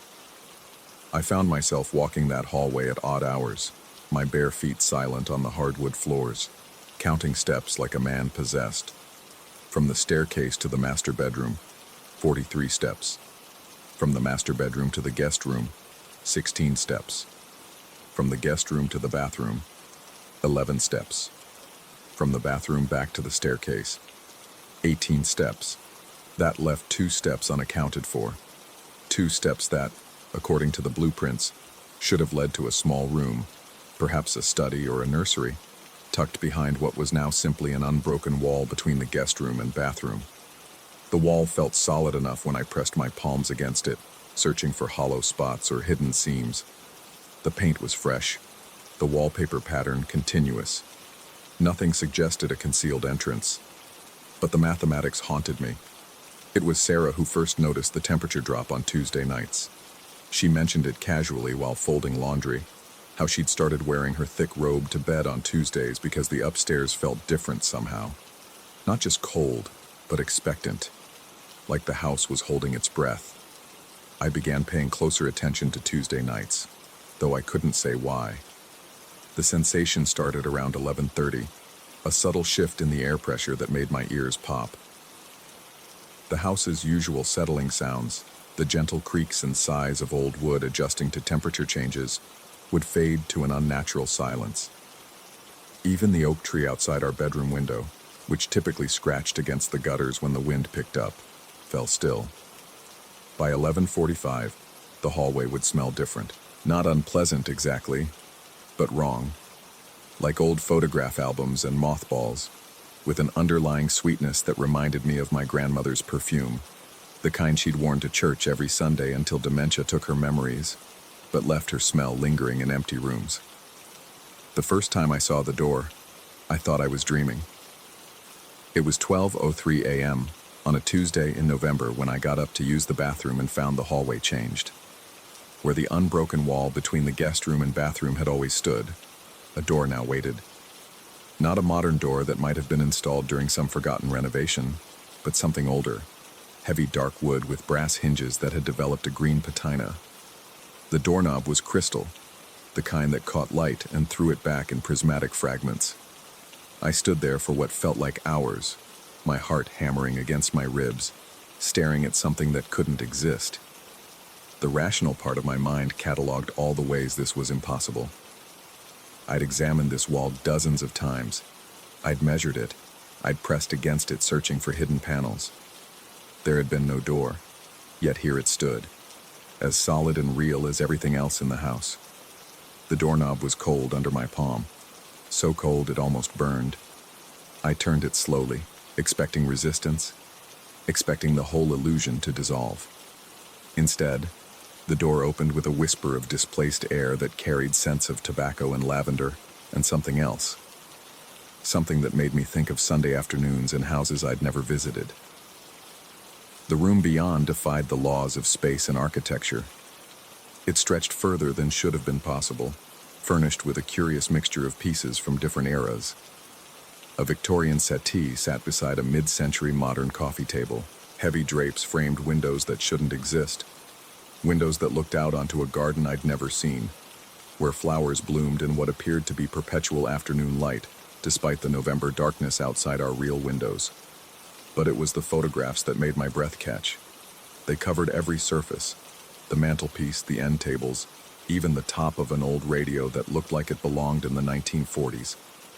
Dozens of photographs in frames of silver and wood and plastic, showing families I didn't recognize. Wedding portraits where the fashion suggested the 1920s, birthday parties that could have been from the 1950s, Christmas mornings that felt distinctly 1960s, based on the toys scattered beneath aluminum trees. Normal family photographs, except for the way the people in them seemed to be looking at me. I backed out of the room, my hands shaking as I pulled the door closed. When I turned around, Sarah stood at the top of the stairs in her thick robe, her hair disheveled from sleep. She asked if I was all right, and I found myself unable to explain what I'd just seen. How could I tell her about a room that shouldn't exist, filled with photographs of strangers who watched me with eyes that followed my movement? Instead, I mumbled something about checking a noise and guided her back to bed. The next morning, the door was gone. The wall stood unbroken, innocent, exactly as it had for weeks. I ran my hands over the wallpaper, searching for seams or hinges or any sign that a door had ever existed there. Nothing. Sarah watched me from the doorway to the guest room, her expression unreadable. When I asked if she'd noticed anything strange about the hallway, she shook her head but didn't quite meet my eyes. The following Tuesday, I waited.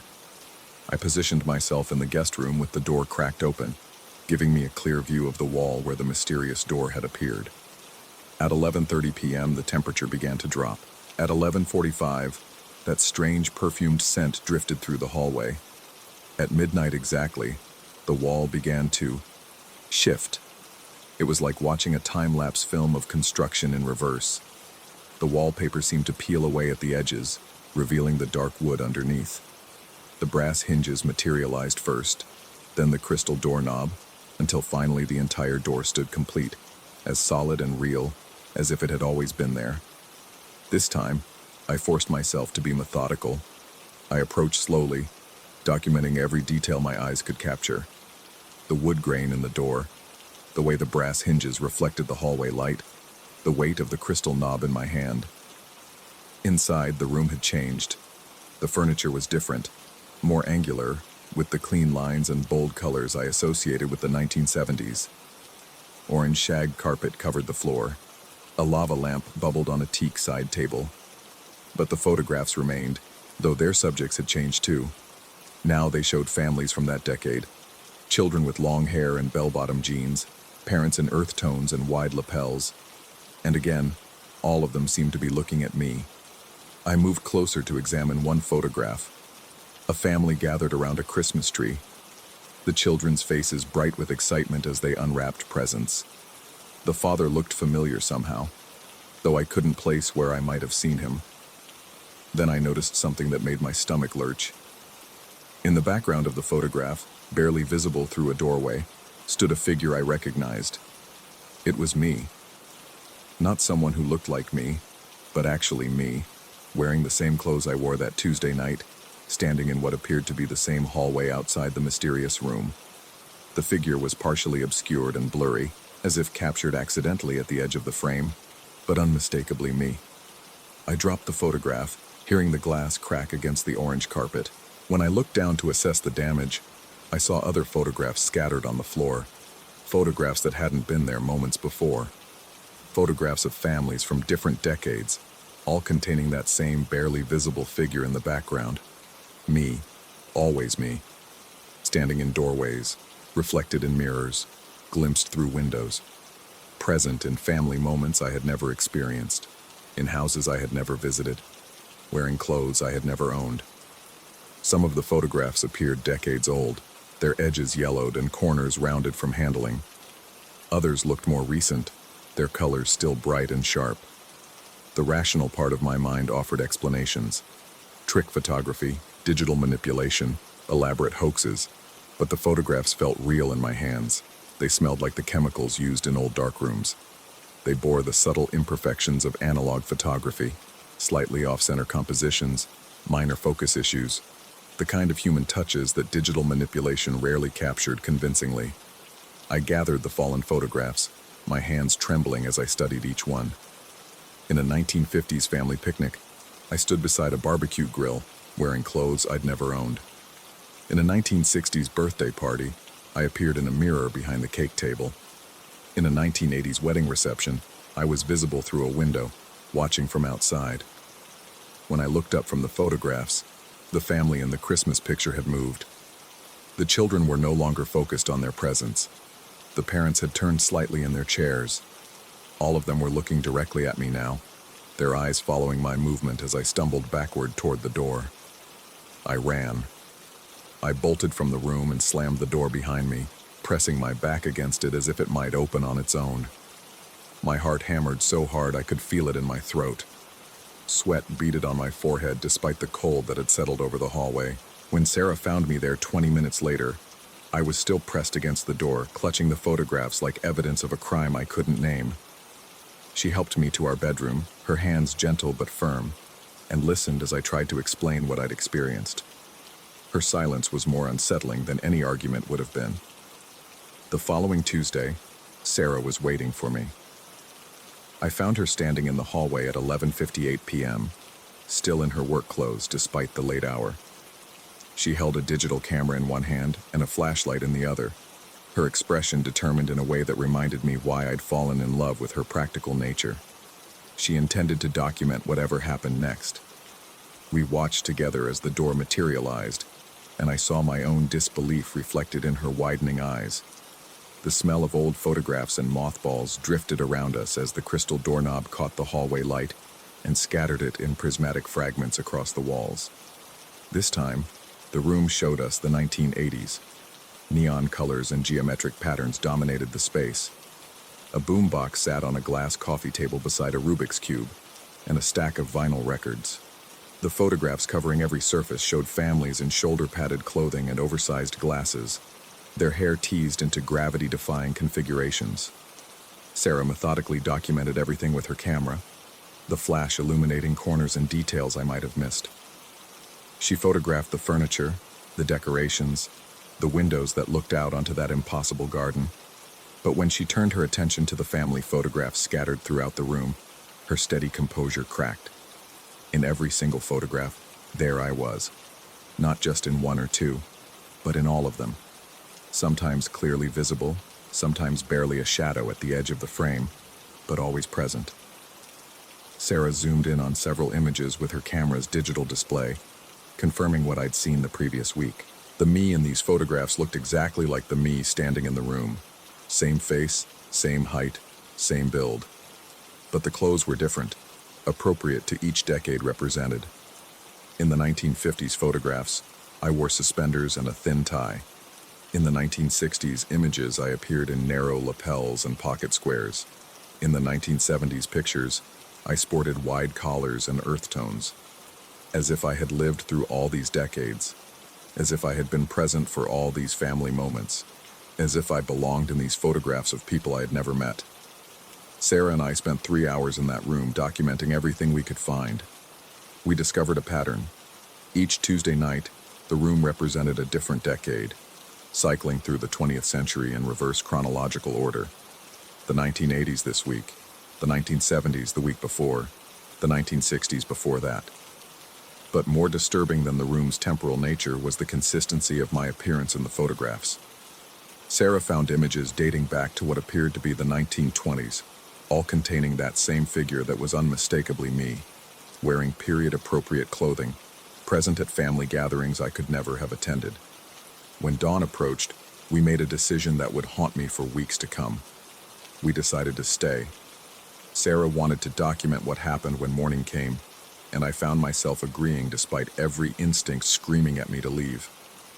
We had questions that needed answers.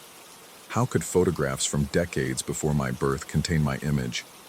How could a room exist that defied the basic laws of space and time? How could I be present in family moments I had never experienced? As the first pale light of dawn crept through the impossible windows, we felt the change beginning. The temperature in the room began to rise, but not in the gradual way of normal warming. It was immediate and intense, like stepping from an air-conditioned building into a summer parking lot. The air grew thick and humid, carrying new scents, developing chemicals and vinegar and something metallic that made my mouth taste like copper.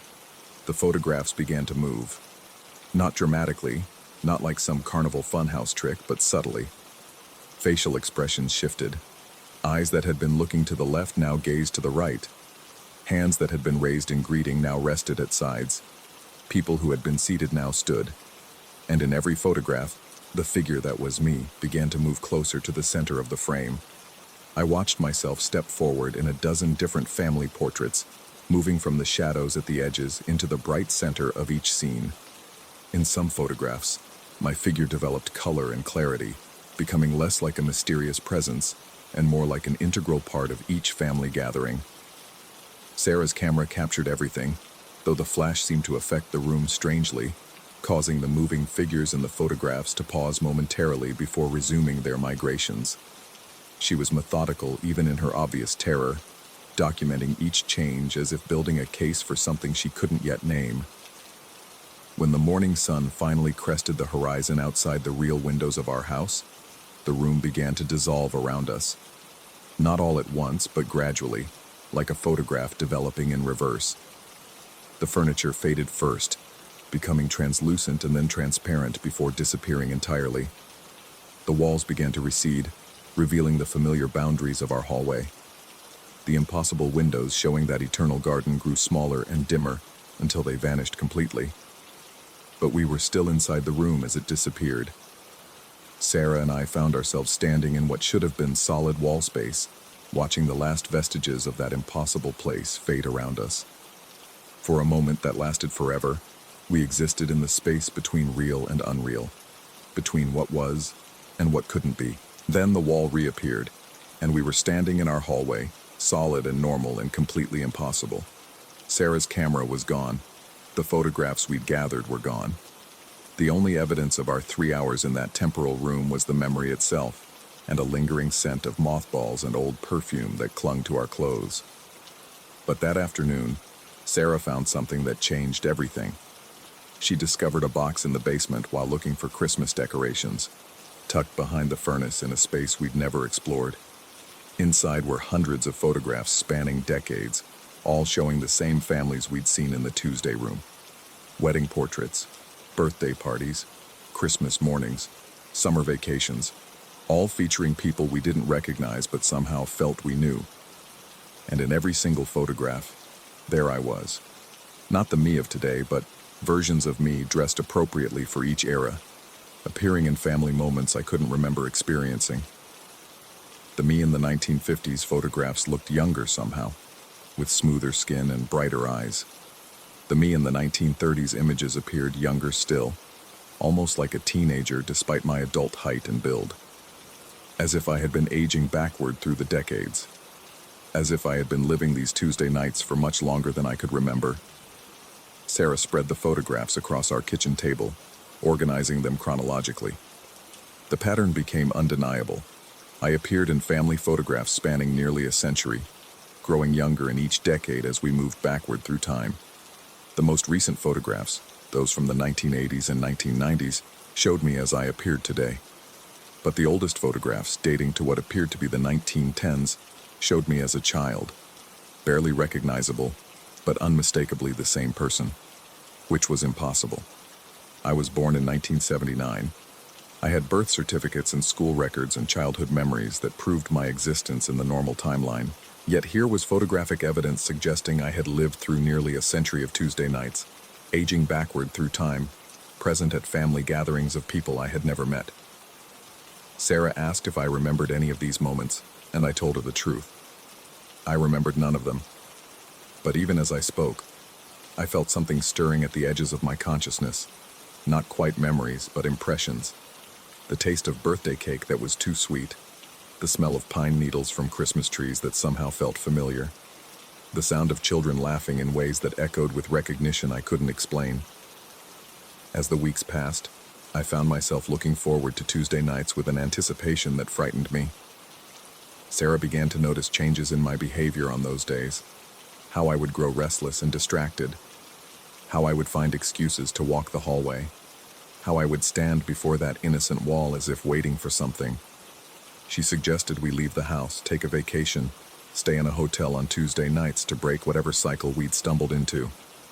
But I found myself resistant to the idea in ways I couldn't articulate. The Tuesday room had become more than a mystery to be solved. It had become a need I couldn't satisfy anywhere else.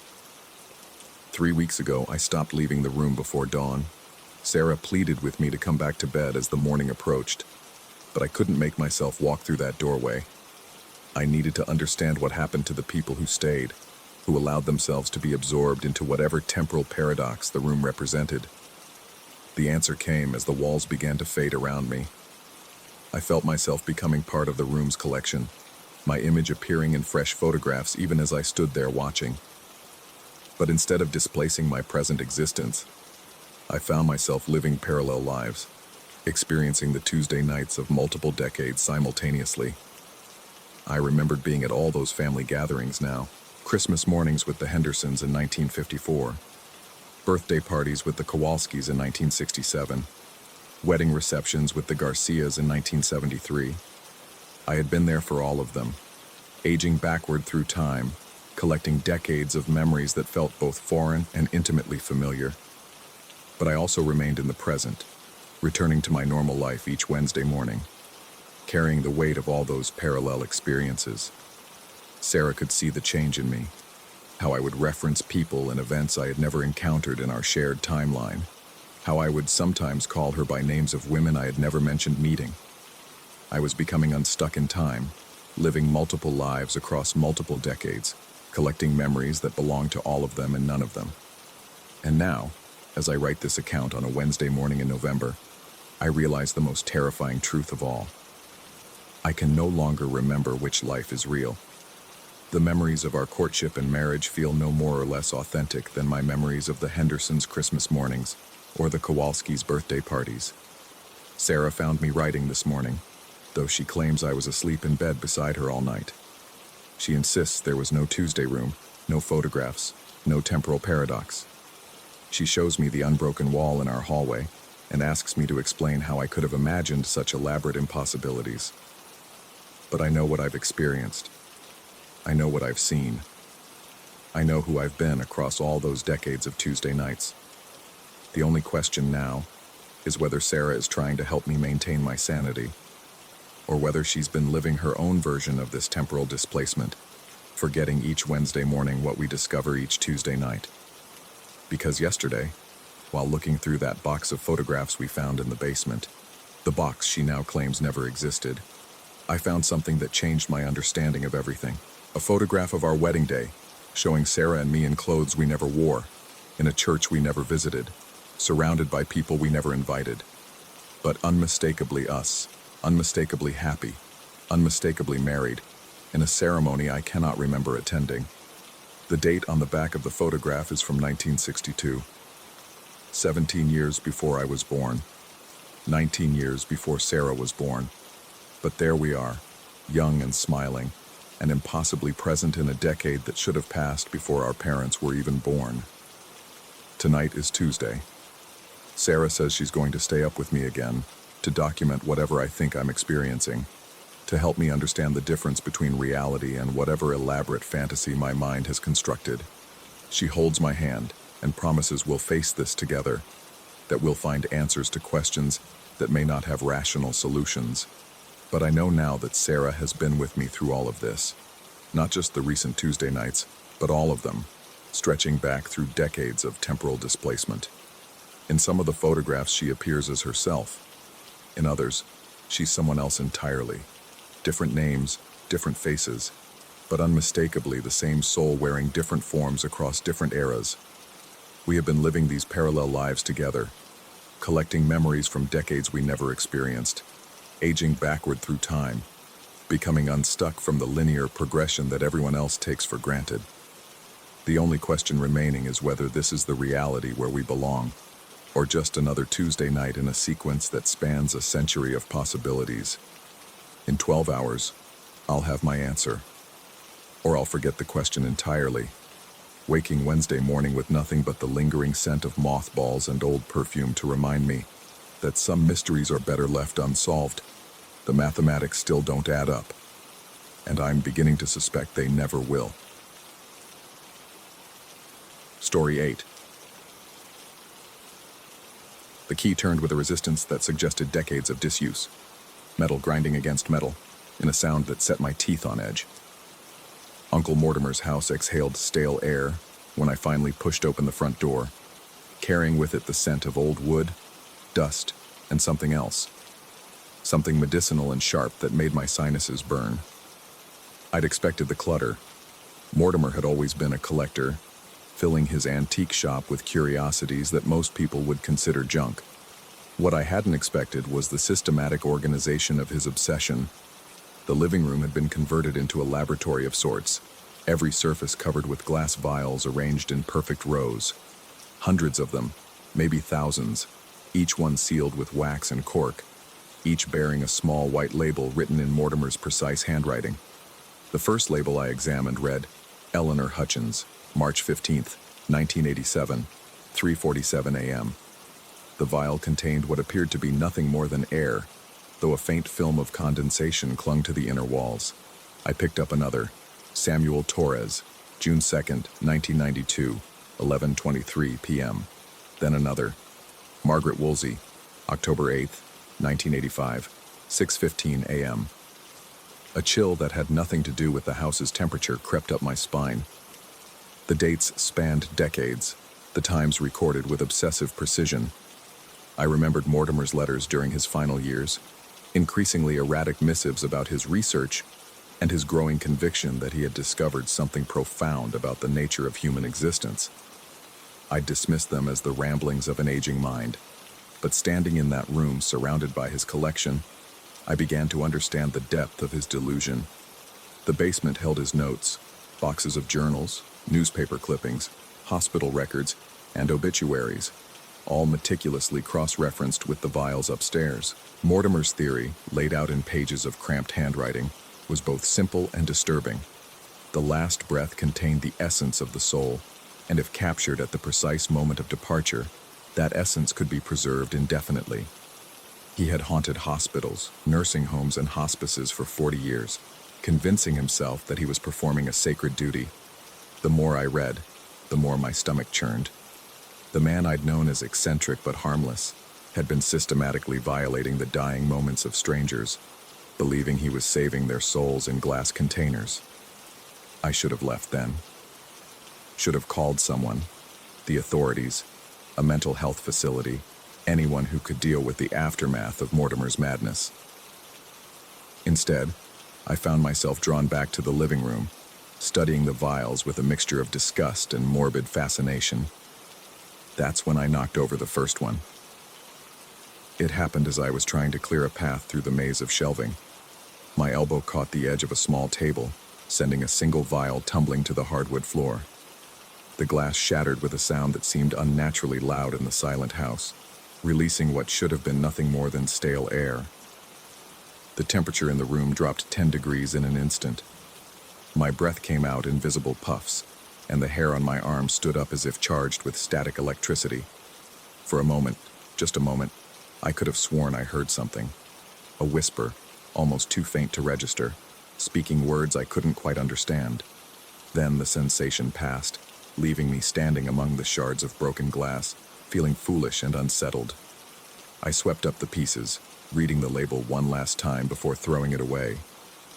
Thomas Brennan, August 14th, 1983, 2:08 a.m. The name meant nothing to me, but I found myself wondering who Thomas Brennan had been, what his last thoughts might have contained. The whispers started that night. I'd decided to stay in Mortimer's house while I sorted through his belongings, a decision that seemed increasingly unwise as darkness fell. The old Victorian creaked and settled around me, its wooden bones protesting the weight of decades. But the sounds I heard weren't the familiar groans of an aging structure. They were voices, soft, indistinct murmurs that seemed to come from the walls themselves. I tried to convince myself it was the wind, or perhaps the house's old heating system, struggling to life. But as I lay in Mortimer's narrow bed, staring at the ceiling, the whispers became impossible to ignore. They rose and fell like a gentle tide, never quite loud enough to make out individual words, but unmistakably human in their cadence. Sleep, when it finally came, brought dreams that weren't my own. I was in a hospital room, fluorescent lights humming overhead, the taste of copper and fear heavy on my tongue. Machines beeped steadily around me, monitoring a life that was slipping away like water through cupped hands. Someone was holding my hand, a woman with kind eyes and graying hair who whispered that everything would be all right, even though we both knew it wasn't true. I woke gasping, my heart hammering against my ribs. The dream had felt more vivid than any I'd ever experienced, complete with sensations and emotions that belonged to someone else entirely. Thomas Brennan, I realized with a certainty that made my skin crawl. I had somehow experienced Thomas Brennan's final moments. The rational part of my mind scrambled for explanations. I'd been reading Mortimer's journals all day, filling my head with his obsessions and delusions. It was natural that my subconscious would process that information through dreams.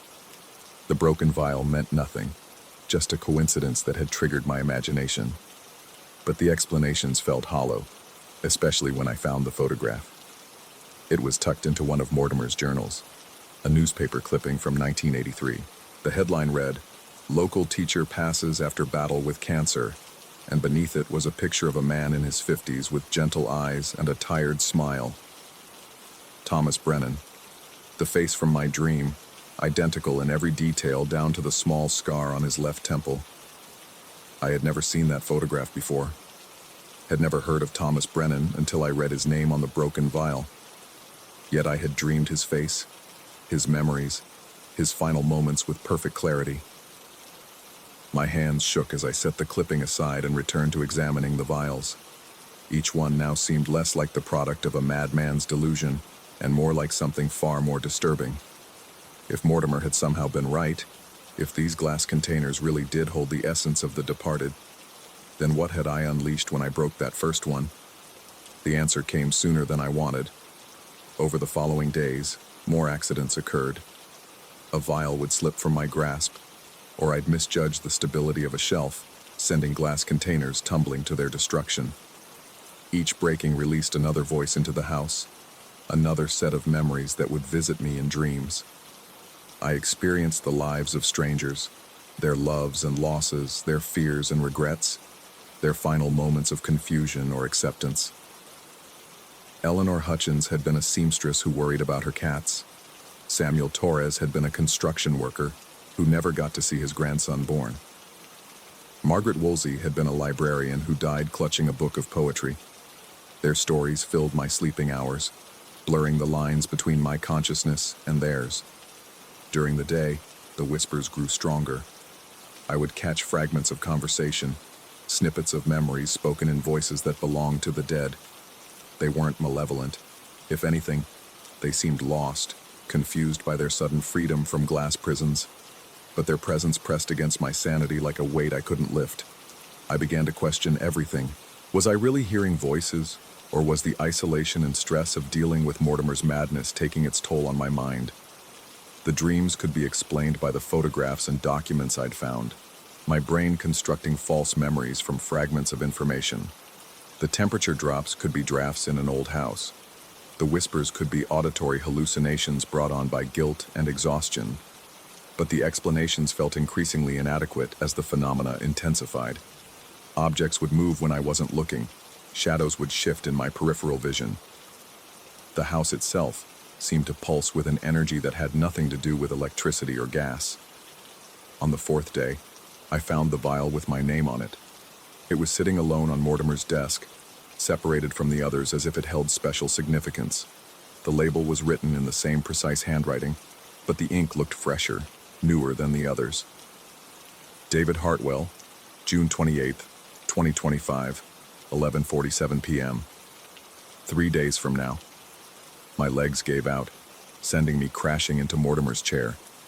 The date stared up at me with impossible certainty, a prediction that made no sense yet filled me with primal terror. How could Mortimer have captured my final breath when I was still alive? When had he even had the opportunity? I searched through his journals frantically, looking for any mention of my name or explanation for the vial's existence.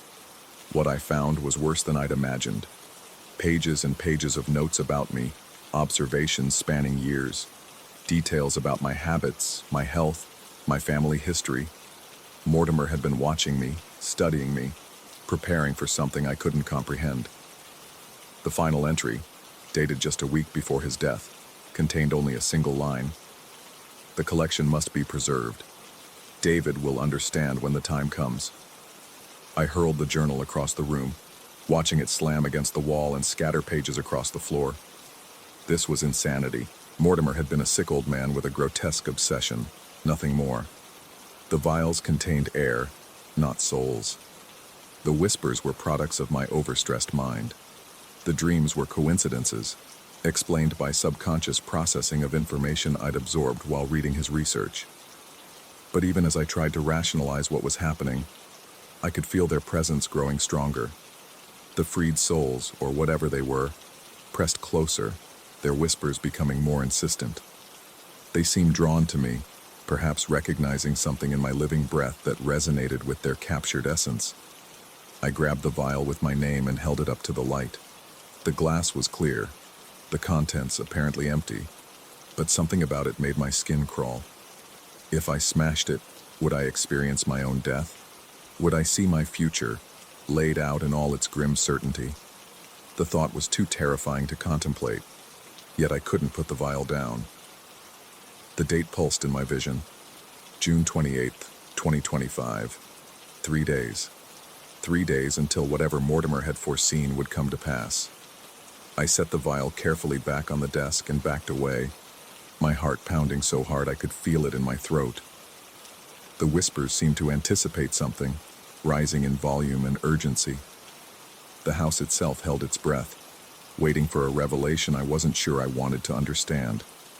That night, sleep brought no relief. Instead of experiencing the deaths of strangers, I found myself reliving moments from my own life. Childhood memories, conversations with friends, pivotal decisions that had shaped my path. But they felt different somehow, viewed from an external perspective as if I were watching someone else's story unfold. I woke to find myself standing in the living room, surrounded by broken glass. Dozens of vials lay shattered at my feet, their contents released into the air that now thrummed with invisible presence. I had no memory of getting out of bed, no recollection of the destruction I'd apparently caused while sleepwalking. The whispers were everywhere now, a constant susurrus of voices that followed me through every room. They spoke of lives interrupted, of stories left unfinished, of the strange comfort they'd found in their glass prisons. Some seemed grateful for their freedom, while others mourned the loss of their containers, afraid of what would happen now that they had nowhere to hide. And through it all, one question echoed in my mind. What would happen in 2 days, when the date on my vial arrived? I tried to leave the house multiple times, but something always drew me back. My car wouldn't start, despite having run perfectly the day before. The phone lines were dead, cutting off any chance of calling for help. Even when I walked to the road on foot, I found myself turning around after a few steps, compelled by an urgency I couldn't explain to return to Mortimer's collection. The vials seemed to be calling to me, demanding my attention and care. Those that remained intact glowed with an inner light that had nothing to do with the fading daylight filtering through the windows. They pulsed in rhythm with my heartbeat, as if they were somehow connected to my life force. By the second night, I understood what Mortimer had really been doing. The souls weren't prisoners in their glass containers. They were patients, kept stable and coherent by the vessels that held them. Released too quickly, without proper preparation, they became confused and desperate, seeking new vessels to inhabit. They were trying to possess me. I could feel them pressing against the boundaries of my consciousness, testing for weaknesses they could exploit. My dreams became battlegrounds where dozens of personalities fought for control, each one convinced that my body would provide the sanctuary they desperately needed. But there was something else, something that made my situation different from a simple haunting. The vial with my name suggested that I wasn't just a random victim. I was part of Mortimer's plan, a predetermined element in whatever game he'd been playing. As June 28th dawned, I sat in his chair, staring at the vial that bore my name and the time of my supposed death. 11:47 p.m., less than 16 hours away. The house had grown quiet, as if every soul within its walls was holding its breath. The morning light revealed the full extent of the damage I'd done over the past few days. Broken glass covered every surface, and the air itself seemed thick with invisible presence. Yet I felt calmer than I had since arriving, filled with a strange sense of inevitability. Perhaps this had always been my fate. Perhaps Mortimer had seen something in me years ago, recognized some quality that made me suitable for his purposes. The inheritance hadn't been a random bequest. It had been a carefully orchestrated trap, designed to bring me here at exactly the right moment. But for what purpose? What did he hope to accomplish by adding my soul to his collection? The answer came as the sun began to set, casting long shadows through the dusty windows. I found a final journal hidden in Mortimer's desk, one I'd somehow overlooked during my earlier searches. Its pages contained the truth about his research, the real reason behind his decades of obsession. He hadn't been collecting souls for their own sake. He'd been gathering them for a specific purpose, assembling the components for something far more ambitious than simple preservation. Each vial represented a life force, a quantum of human consciousness that could be combined with others to create something greater than the sum of its parts. Mortimer had been trying to build a god, not in any traditional sense, but as a collective consciousness formed from the experiences and memories of hundreds of individuals, a being that would possess the accumulated wisdom of everyone who had ever lived, freed from the limitations of individual mortality. And I was to be the final component, the living soul that would give this artificial deity the spark of animation it needed to truly exist. The time on my vial wasn't predicting my death. It was marking my transformation. As 11:47 p.m. approached, I made my choice. I could try to run, attempt to escape whatever fate Mortimer had planned for me, or I could accept my role in his grand design, become part of something larger than myself. The whispers grew louder, urging me toward transcendence. The broken vials on the floor began to glow more brightly, their freed contents swirling around me in patterns that defied natural explanation. I felt their hunger, their need for completion, their desperate desire to become whole again. I picked up the vial with my name and held it against the light of the setting sun. The glass was warm to the touch, pulsing with a rhythm that matched my heartbeat exactly. Whatever was inside, my soul, my future, my destiny, seemed to recognize me, calling out with a voice I couldn't quite hear. The clock on Mortimer's desk showed 11:46 p.m. I closed my eyes and waited, feeling the weight of hundreds of souls pressing against my consciousness. In 1 minute, I would learn whether Mortimer's vision had been madness or revelation, whether the whispers in the walls were symptoms of my deteriorating sanity or the voices of the dead, seeking resurrection through my sacrifice. The clock began to chime midnight, and I felt something fundamental shift in the fabric of reality around me. The boundary between life and death, between individual consciousness and collective existence, began to blur. And in that moment of transformation, I finally understood what I had inherited from my uncle. Not just a house full of glass containers, but a responsibility that stretched far beyond my comprehension.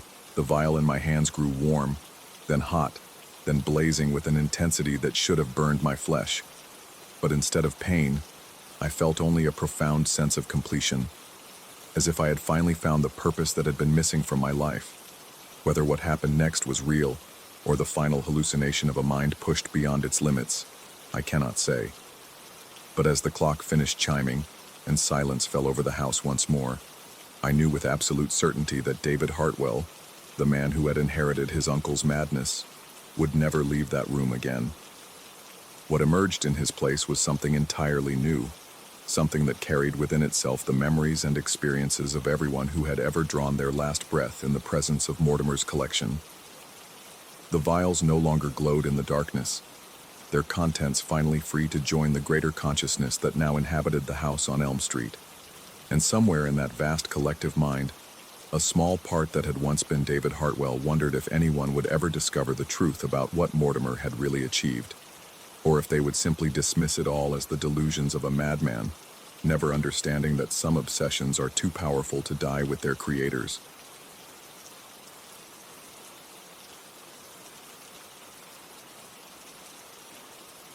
Story 9.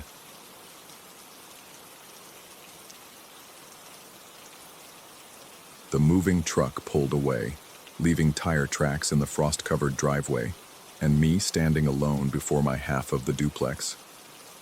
January in Portland meant gray skies that pressed down like a wool blanket, and the Victorian structure before me seemed to absorb what little light filtered through the clouds. Sarah had been right about the place having character, though as I fumbled with the keys, I wondered if that character might be more than we'd bargained for. She'd found the listing while I was overseas on assignment, describing it as perfect for a fresh start. The photography work had dried up in Seattle, and after the divorce, a change of scenery felt necessary. The rent was reasonable, the neighborhood quiet, and most importantly, it was ours, or would be, once Sarah finished her residency and could join me in 3 months. The interior smelled of fresh paint and lemon cleanser, though underneath lurked something mustier, like old newspapers left in a basement. Hardwood floors creaked pleasantly under my feet as I explored the space. The living room featured a brick fireplace. The kitchen had been recently updated, and upstairs, 2 bedrooms shared a hallway lined with period-appropriate wallpaper. Everything seemed normal, welcoming even, until I reached the master bedroom. The shared wall ran along the eastern side, painted white like the others, but somehow different. I pressed my palm against it, expecting the solid feel of plaster and wood, but instead found an almost imperceptible warmth. Not unpleasant, just noticeable.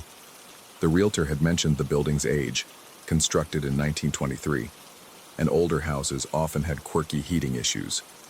That first night, unpacking boxes by lamplight, I heard them. The sounds began around 10 o'clock. A muffled conversation, two voices moving through what I assumed was the neighboring unit's living room. Then music started, something from the 40s or 50s, all brass and crooning vocals, the kind my grandmother used to play. The volume was considerate, just audible enough to confirm I had neighbors. By week 2, I'd established their routine. The music always started around 10, lasting until midnight. Conversations in the late evening, sometimes heated, but never quite loud enough to make out words. And occasionally, in the early morning hours, the sound that bothered me most, a rhythmic thumping against the shared wall, like someone rocking in a chair or perhaps bouncing something. I debated introducing myself, but kept postponing it. City living had made me cautious about neighborly relationships. Too much familiarity could become problematic if things went south. Besides, they seemed quiet enough, and I had deadlines to meet.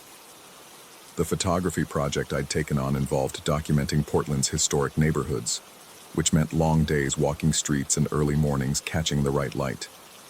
I'd return home exhausted, often falling asleep to those distant conversations and vintage melodies bleeding through the wall. It was during the 3rd week that I began paying closer attention to the sounds. The music had a repetitive quality, the same songs in the same order, night after night. The conversations followed patterns too, rising and falling in familiar rhythms. Most unsettling was how the wall seemed to grow warmer during these evening concerts, warm enough that I'd taken to avoiding that side of the bedroom entirely. One evening, driven by curiosity and mild annoyance at the routine's predictability, I decided to make contact. I knocked on the shared wall, 3 firm raps, and waited. The music stopped immediately. The silence that followed felt heavy, expectant. Then, after nearly 5 minutes, it resumed exactly where it had left off. The next day, I walked around to the other side of the duplex. The entrance was identical to mine, down to the brass house numbers, though theirs looked somehow older, more tarnished.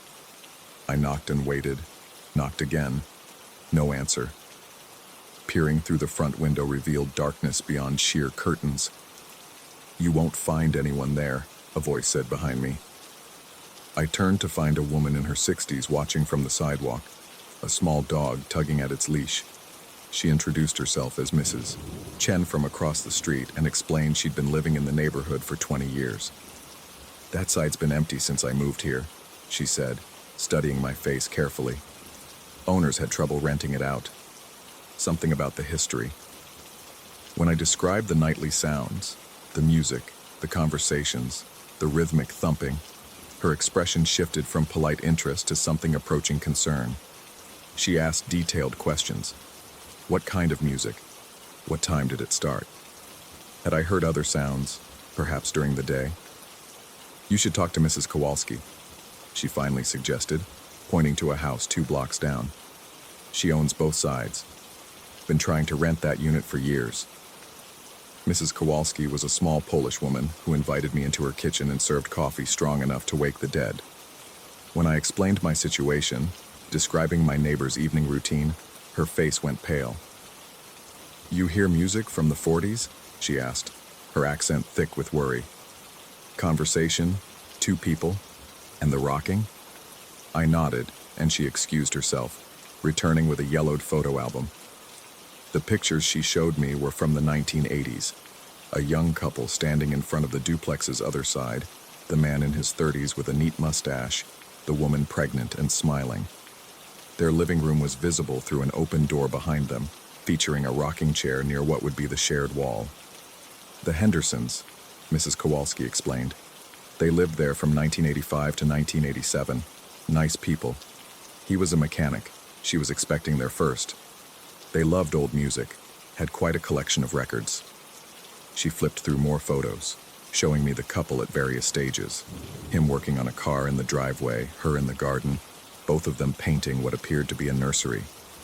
In every image, they looked happy, settled, planning for the future. "What happened to them?" I asked, though something in her expression already suggested the answer wouldn't be pleasant. "House fire in March 1987, she said quietly. "Electrical problem, they think. Started in the basement and spread fast.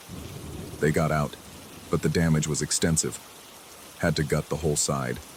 By the time I finished the renovation, they'd moved away. Never saw them again. I walked home that evening with questions multiplying in my mind. If the Hendersons had survived and moved away, who did I hear each night? Mrs. Kowalski's renovation would have included new wiring, new walls, new everything. There was no logical reason for sounds to carry from an empty unit. That night I positioned myself near the shared wall at 9:30, waiting. At exactly 10 o'clock, the music began, a Glenn Miller tune I recognized from the albums my grandfather used to play. I pressed my ear to the wall and could swear I heard not just the music but the crackle of vinyl, the occasional skip of a worn record. The conversation started around 10:30.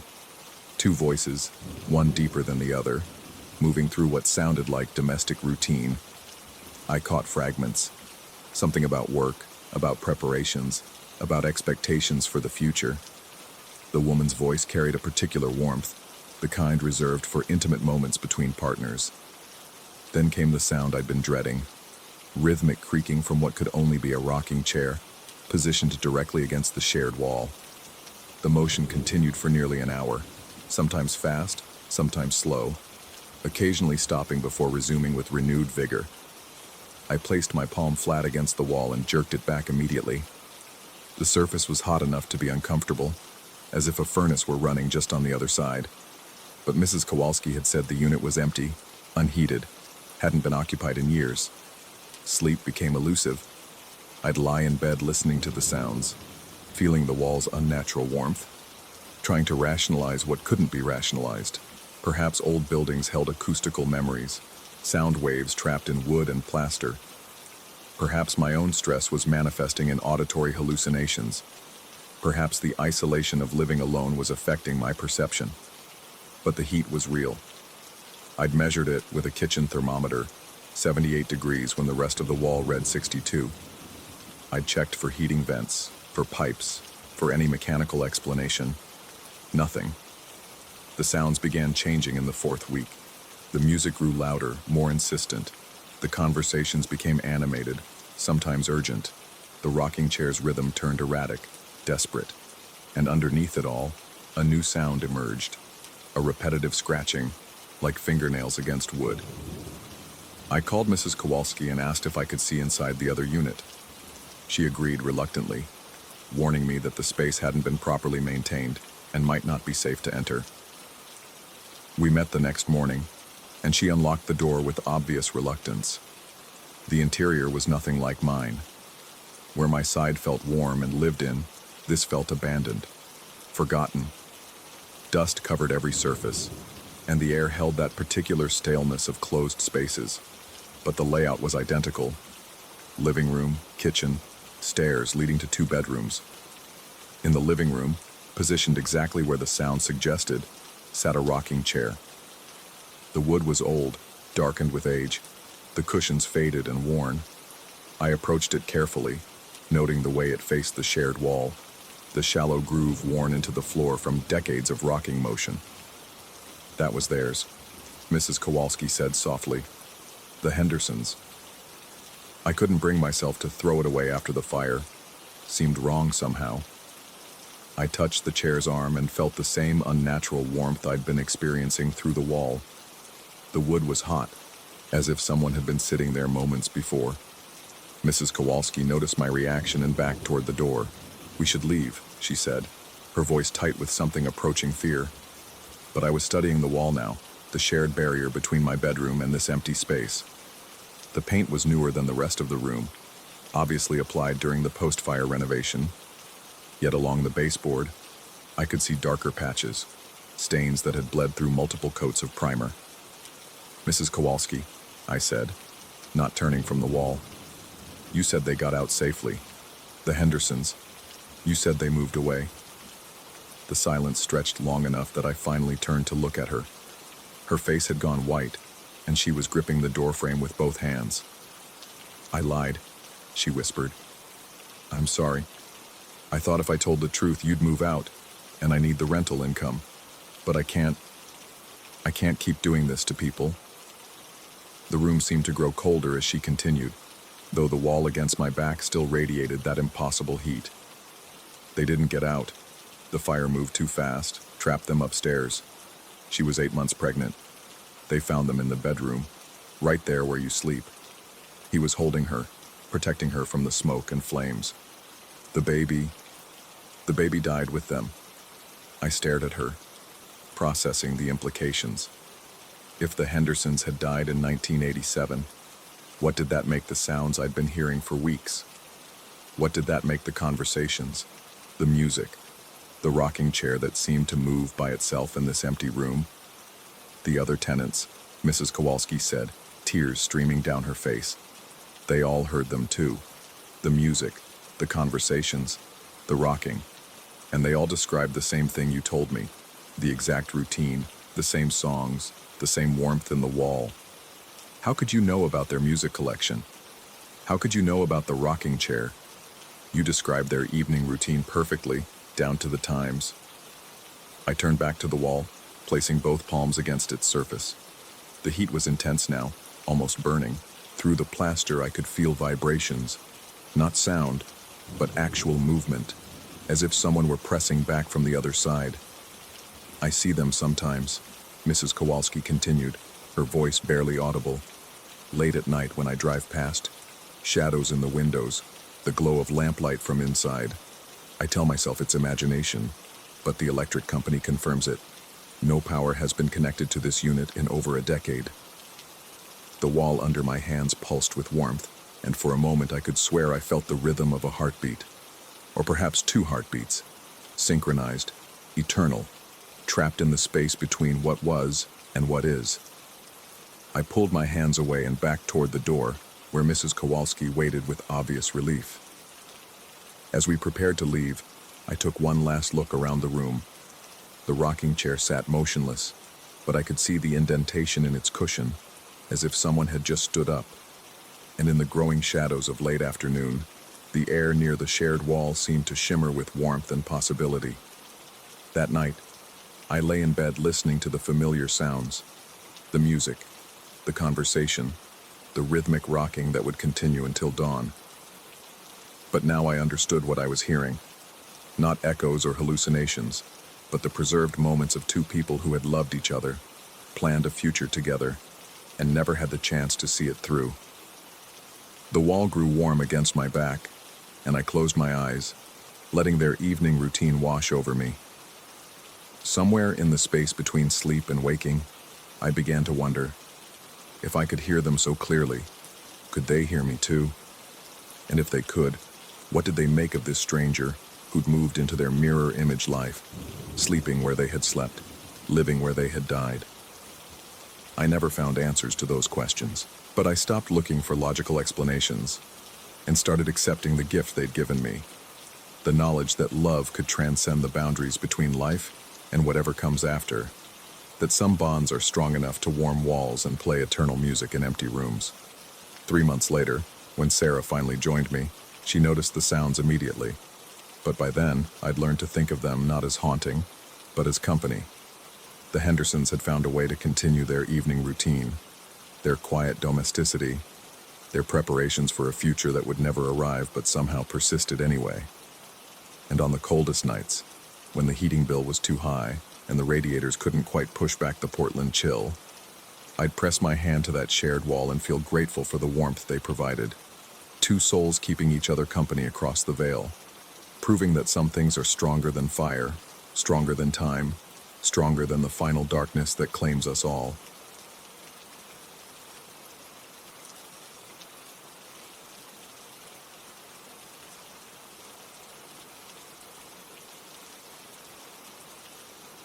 Story 10.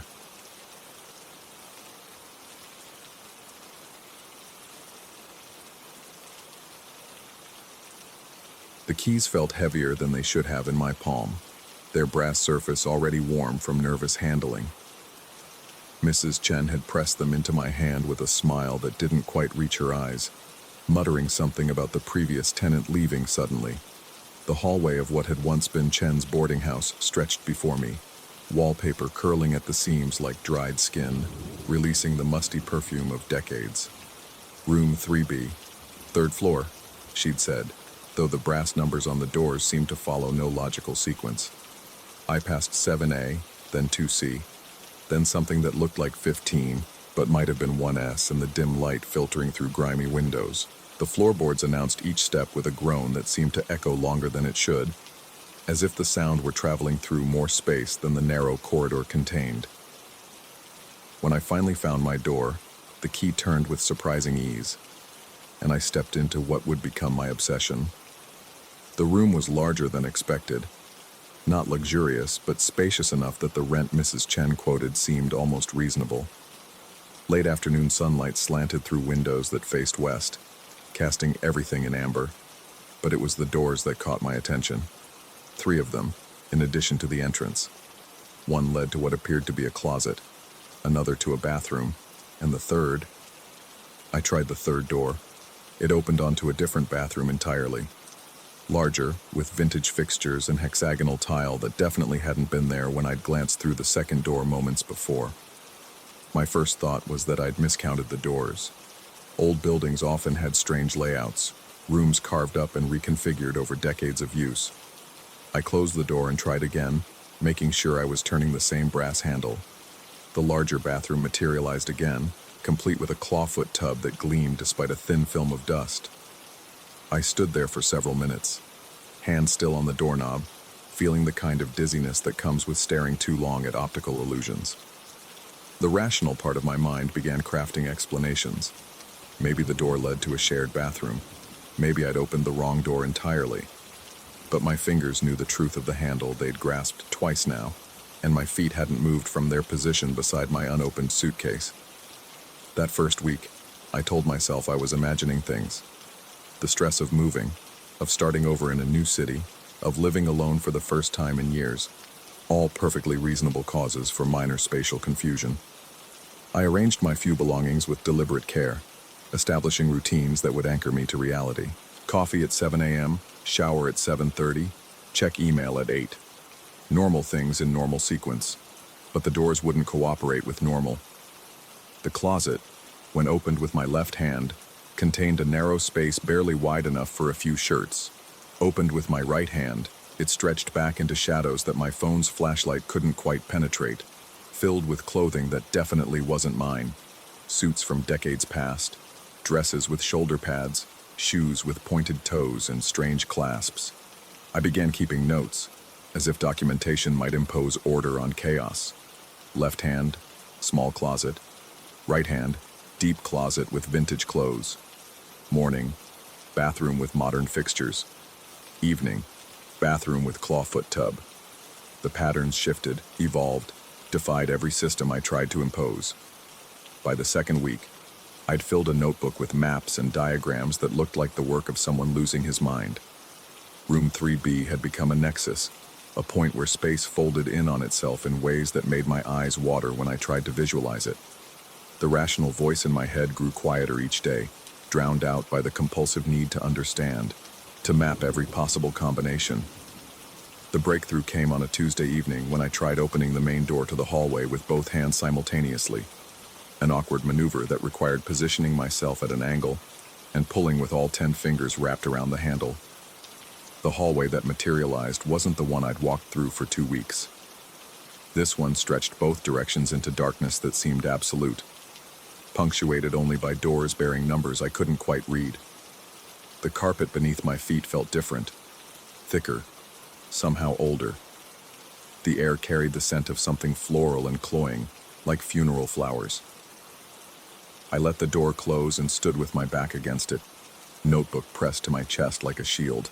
My breathing sounded too loud in the sudden silence, each exhale seeming to hang in the air longer than physics would allow. That night, I didn't sleep. Instead, I sat in the center of my room with all the lights on, watching the doors as if they might move when I wasn't looking. Around 3 a.m. I thought I heard footsteps in the hallway. Not the hallway I knew, but the other one, the one filled with darkness and wrong numbers. The sound was muffled, as if the walker wore slippers or moved through deep carpet, but it stopped directly outside my door and remained there until dawn. The discovery of the ruined house came 3 days later. I'd been experimenting with different combinations, which hand to use, How many fingers?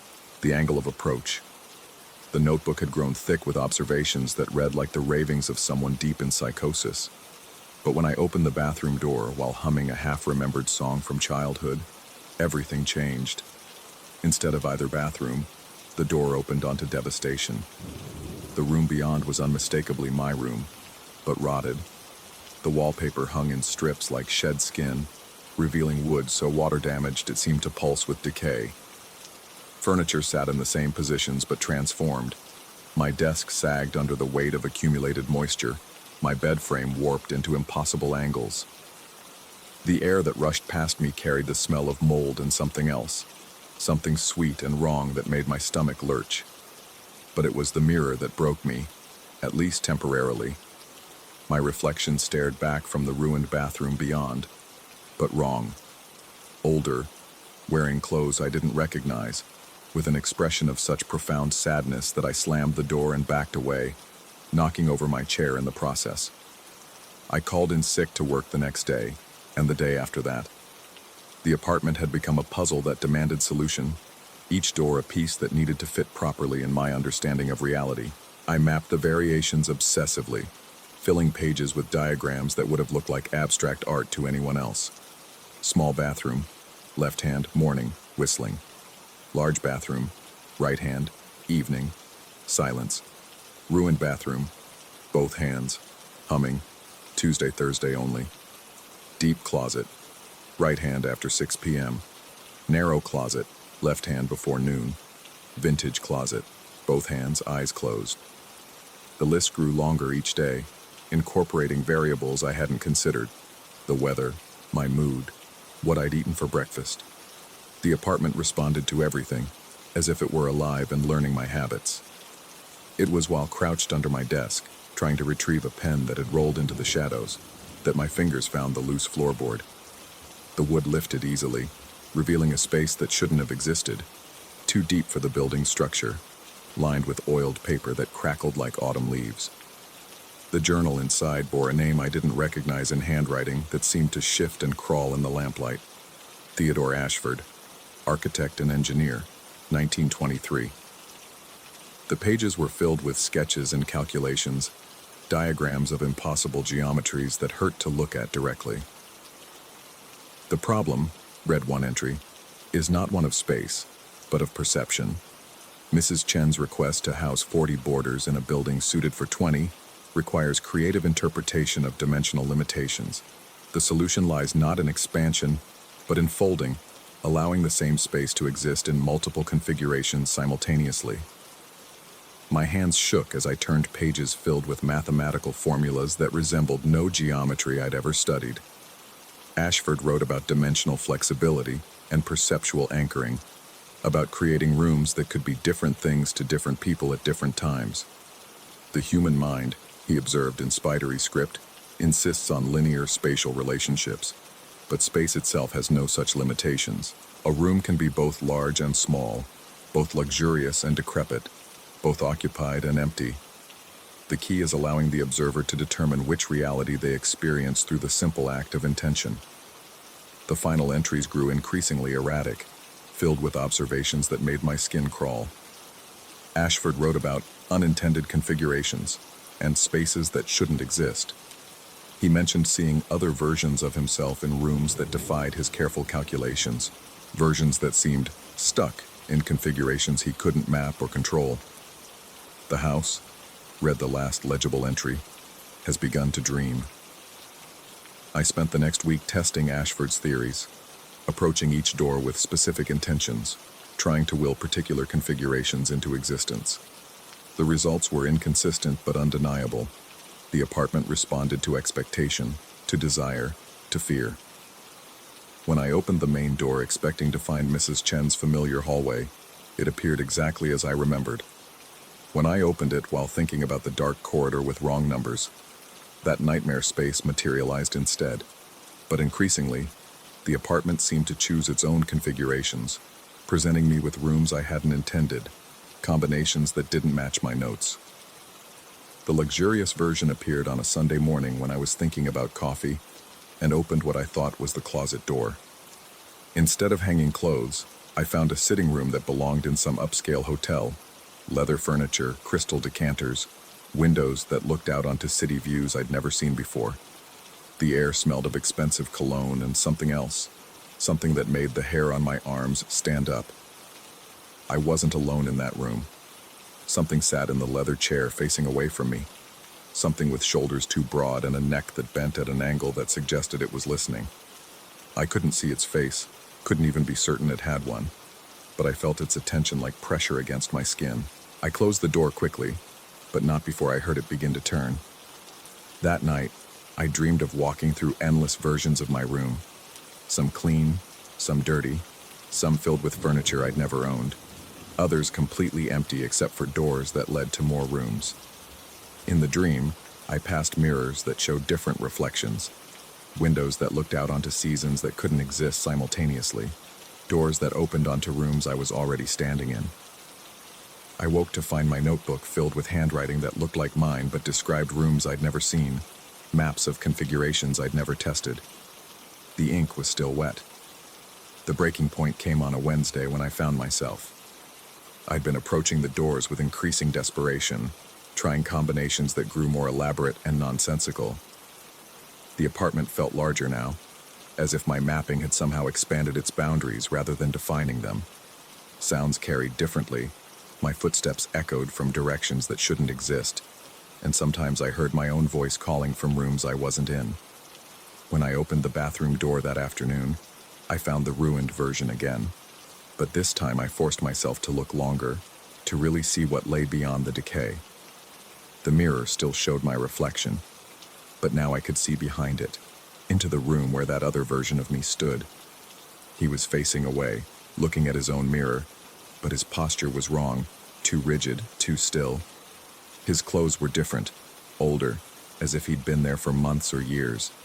When he began to turn, I saw that his face was mine but changed, marked by an expression of such desperate hunger that I stumbled backward.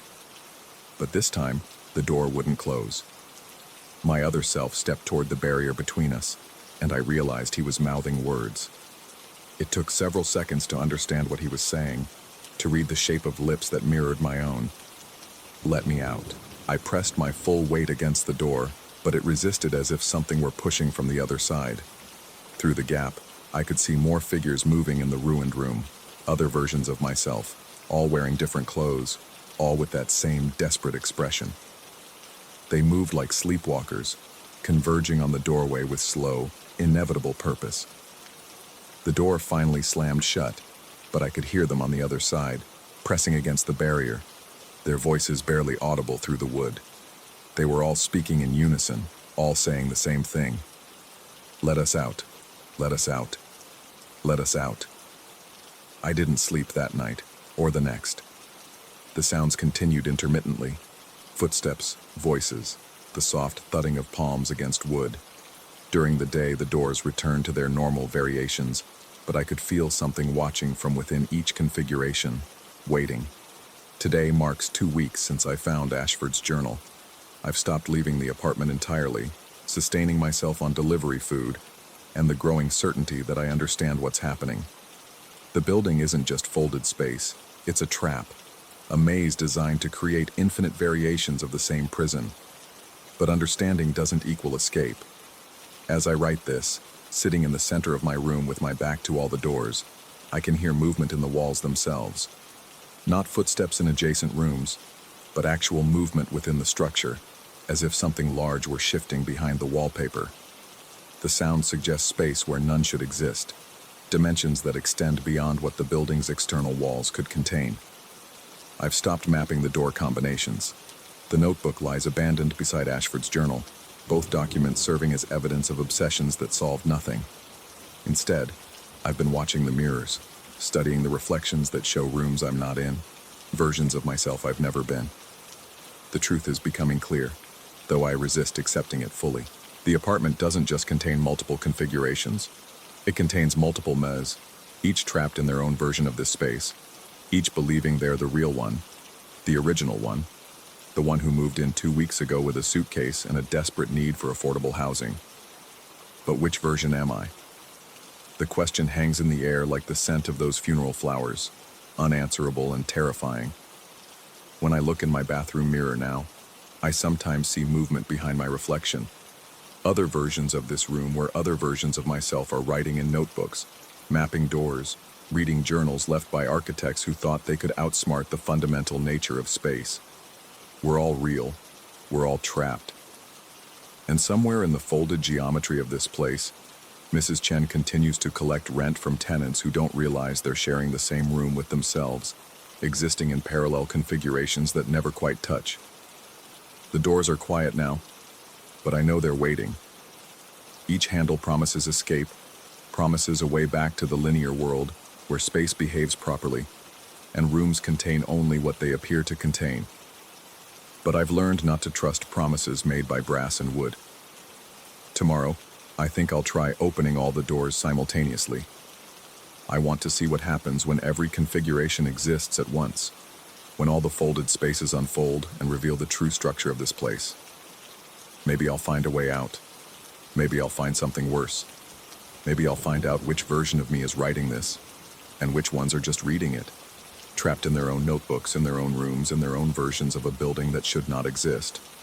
The keys feel heavier now than they did that first day, weighted with possibilities I never wanted to discover, but I'm going to use them anyway, because the alternative is sitting here forever, wondering which reality is real, which doors lead home, and whether home even exists anymore in a world where space folds in on itself and architects dream buildings into existence.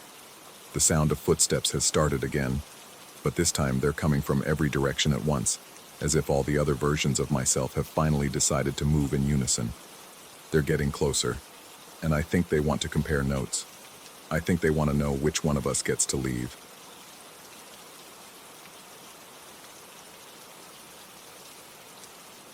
Story 11.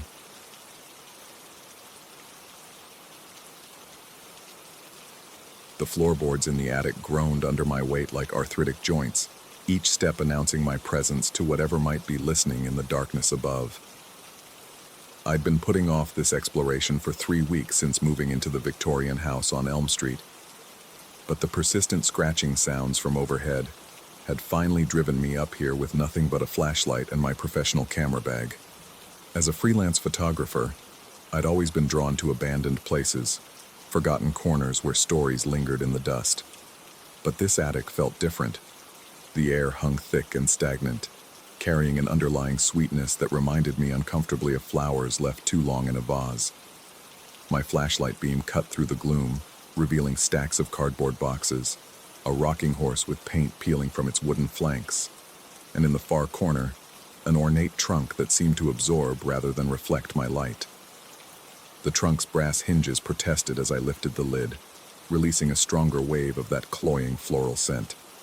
Inside, wrapped in yellowed tissue paper, lay dozens of photographs, not snapshots or casual family pictures, but formal portraits, the kind people commission for special occasions or to mark important moments. The subjects were dressed in clothing that spanned decades, from Victorian formal wear to more recent styles from the 1980s and 90s. I lifted the first photograph, a sepia-toned portrait of a young woman in a high-collared dress. Her eyes held a peculiar intensity, as if she were looking not at the camera, but through it, directly at me. The photographer in me appreciated the composition and lighting, though something about the image made my skin crawl. I set it aside and examined the next, a family of 4 from what appeared to be the 1950s, all dressed in their Sunday best, smiling with the forced cheer typical of formal portraits. But as I studied the image more closely, something was wrong. The father's hairline seemed higher than it should be for someone who appeared to be in his 30s. The mother's hands, clasped in her lap, showed liver spots that seemed too prominent for her youthful face. The inconsistencies were subtle but undeniable, like looking at someone wearing a mask that didn't quite fit. I spent the next hour cataloging the photographs, laying them out on the attic floor in chronological order based on clothing and photographic style. With each image, the same unsettling pattern emerged. The subjects appeared to be aging inconsistently. Faces that should have been young bore the weight of years, while others seemed frozen in time, untouched by the passage of decades. The scratching sound came again, more insistent now, seeming to emanate from within the walls themselves.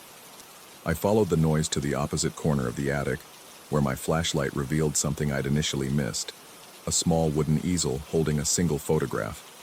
Unlike the formal portraits in the trunk, this was a Polaroid, the kind that develops instantly. The image showed the attic exactly as it appeared now, complete with the scattered photographs on the floor and my camera bag sitting where I'd left it.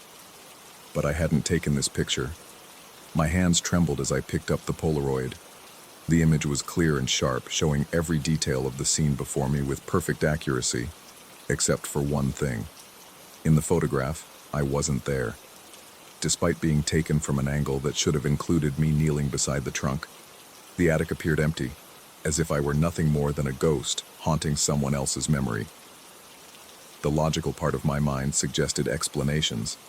Perhaps the previous owner had left the camera. Perhaps this was an old image taken before I arrived. But the photographs on the floor in the Polaroid matched exactly the way I had arranged them moments before. Every scattered portrait was in precisely the same position. I lowered the Polaroid and noticed something else. On the easel's ledge sat an old instant camera, its boxy form familiar from my early days learning photography. Without thinking, I picked it up and raised it to my eye, framing the attic scene before me. The viewfinder showed the familiar tableau of scattered portraits and dusty furniture, but when I pressed the shutter, nothing happened. No mechanical whir, no flash, no photograph emerging from the camera's mouth. The camera was empty, its film cartridge long since exhausted. But even as I lowered the camera, I heard it, the distinctive mechanical sound of a Polaroid developing, that soft whirring that every photographer knows. I spun around, searching for the source, but the attic remained still except for the dancing shadows cast by my flashlight. Then I saw it. On the easel where I'd found the first Polaroid, a new photograph was materializing. The image emerged slowly from the white void, chemicals reacting to light and air in the familiar process of instant development. But this picture showed me, standing exactly where I was at that moment, holding the empty camera and staring at the easel with an expression of growing horror. In the photograph, however, my face looked gaunt, my eyes sunken and rimmed with dark circles. My skin had a grayish pallor that spoke of illness or exhaustion. I looked like someone who hadn't slept in weeks, like someone whose body was consuming itself from within. I dropped the camera and stumbled backward, my foot catching on one of the scattered portraits. As I regained my balance, I noticed that the formal portraits had changed as well. The young woman in the sepia photograph now appeared middle-aged, lines creasing her face where smooth skin had been moments before. The 1950s family showed clear signs of aging. The father's hairline had receded further, the mother's face had grown thin and drawn, and one of the family members seemed to have faded entirely, leaving only a ghostly outline where a person had once stood.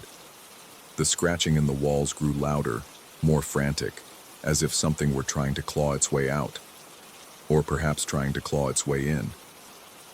I gathered the photographs with shaking hands, shoving them back into the trunk without care for their preservation.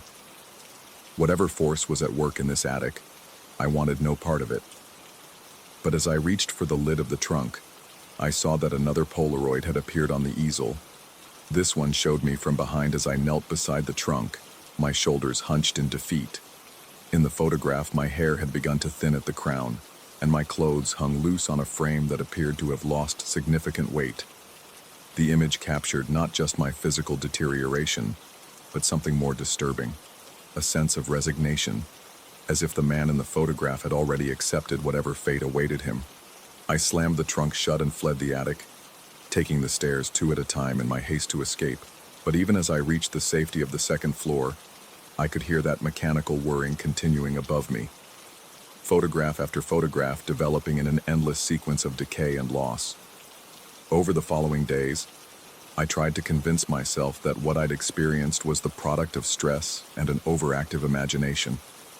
Moving to a new city, starting fresh after my divorce, the isolation of working from home, all of these factors could have contributed to a momentary breakdown in rational thinking. I avoided the attic entirely, even going so far as to nail the access door shut, telling myself it was to keep out mice.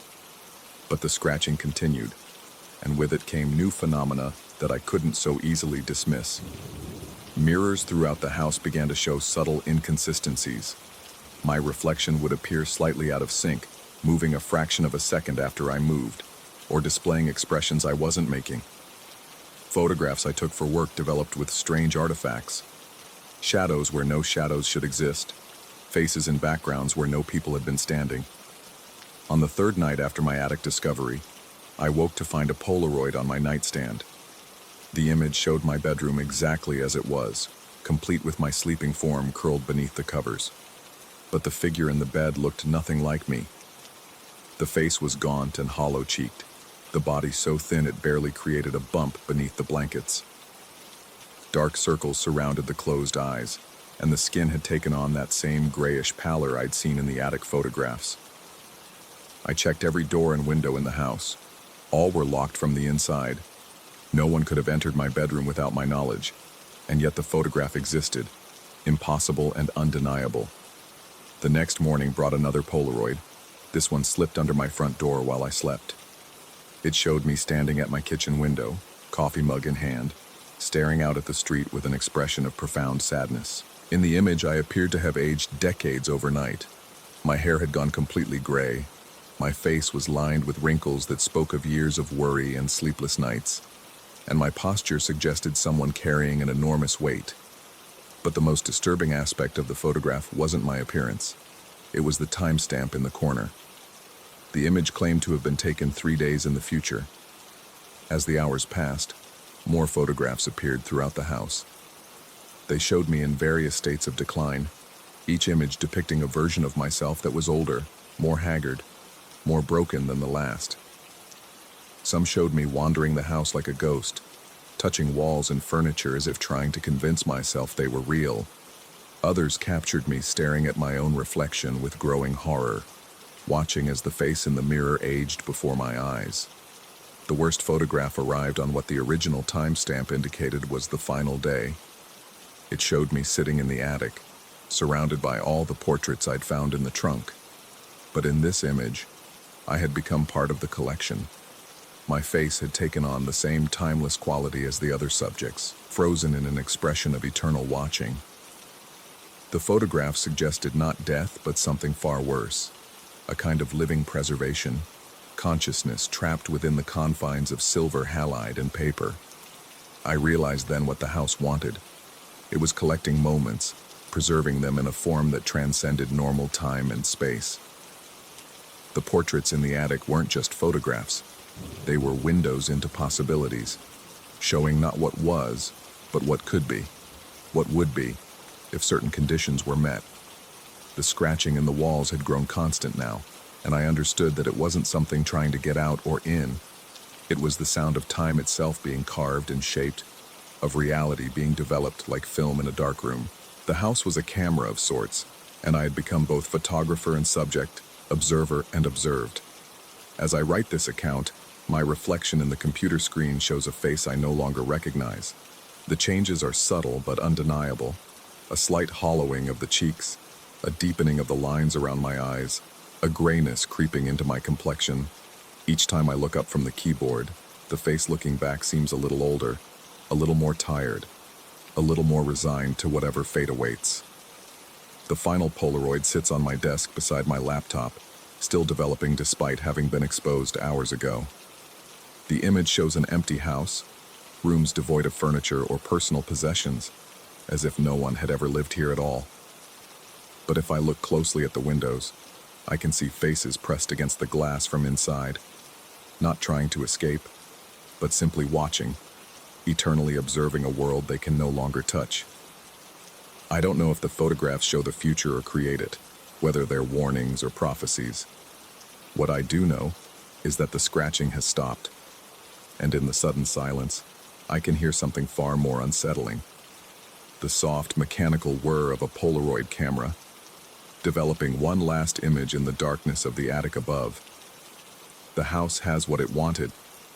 The question that remains is whether what I experienced was real, or whether the isolation and stress of starting over finally broke something fundamental in my mind. Perhaps the photographs were always blank, and I simply projected my fears onto their white surfaces. Perhaps the aging I see in mirrors and reflections is nothing more than the normal passage of time, accelerated by paranoia and sleepless nights. But as I prepare to leave this house behind, abandoning it to whatever forces lurk within its walls, I can't shake the feeling that somewhere in the attic, a new portrait is taking its place among the collection. A formal photograph of a man who thought he was documenting reality, only to discover that reality was documenting him. Story 12.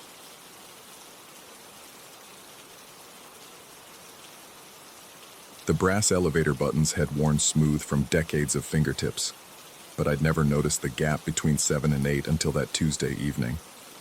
A thin shadow where metal should have been, like something had been carefully removed and the space sealed over with paint that didn't quite match. I'd been living in the Meridian apartments for 3 months, long enough to recognize the building's quirks. The radiators that clanged like angry spirits at 3 a.m. The way the lights in the hallway flickered in sequence, as if something invisible was walking past each fixture. The elevators that sometimes took longer than they should, groaning between floors like they were carrying more weight than one person could account for. But I'd never paid attention to that missing button until Mrs. Chen from 4B mentioned it during our brief encounter at the mailboxes. "You seem like a sensible young man," she'd said, her fingers clutching a stack of mail that looked too thick for one person. "So I'll tell you what Mr. Rodriguez told me when I moved in 15 years ago." Her voice dropped to barely above a whisper. "If the elevator ever stops somewhere it shouldn't, don't get curious. Don't get out. Just wait." I'd nodded politely, the way you do when elderly neighbors share urban legends, but her words stuck with me as I rode the elevator to my 8th floor apartment that night.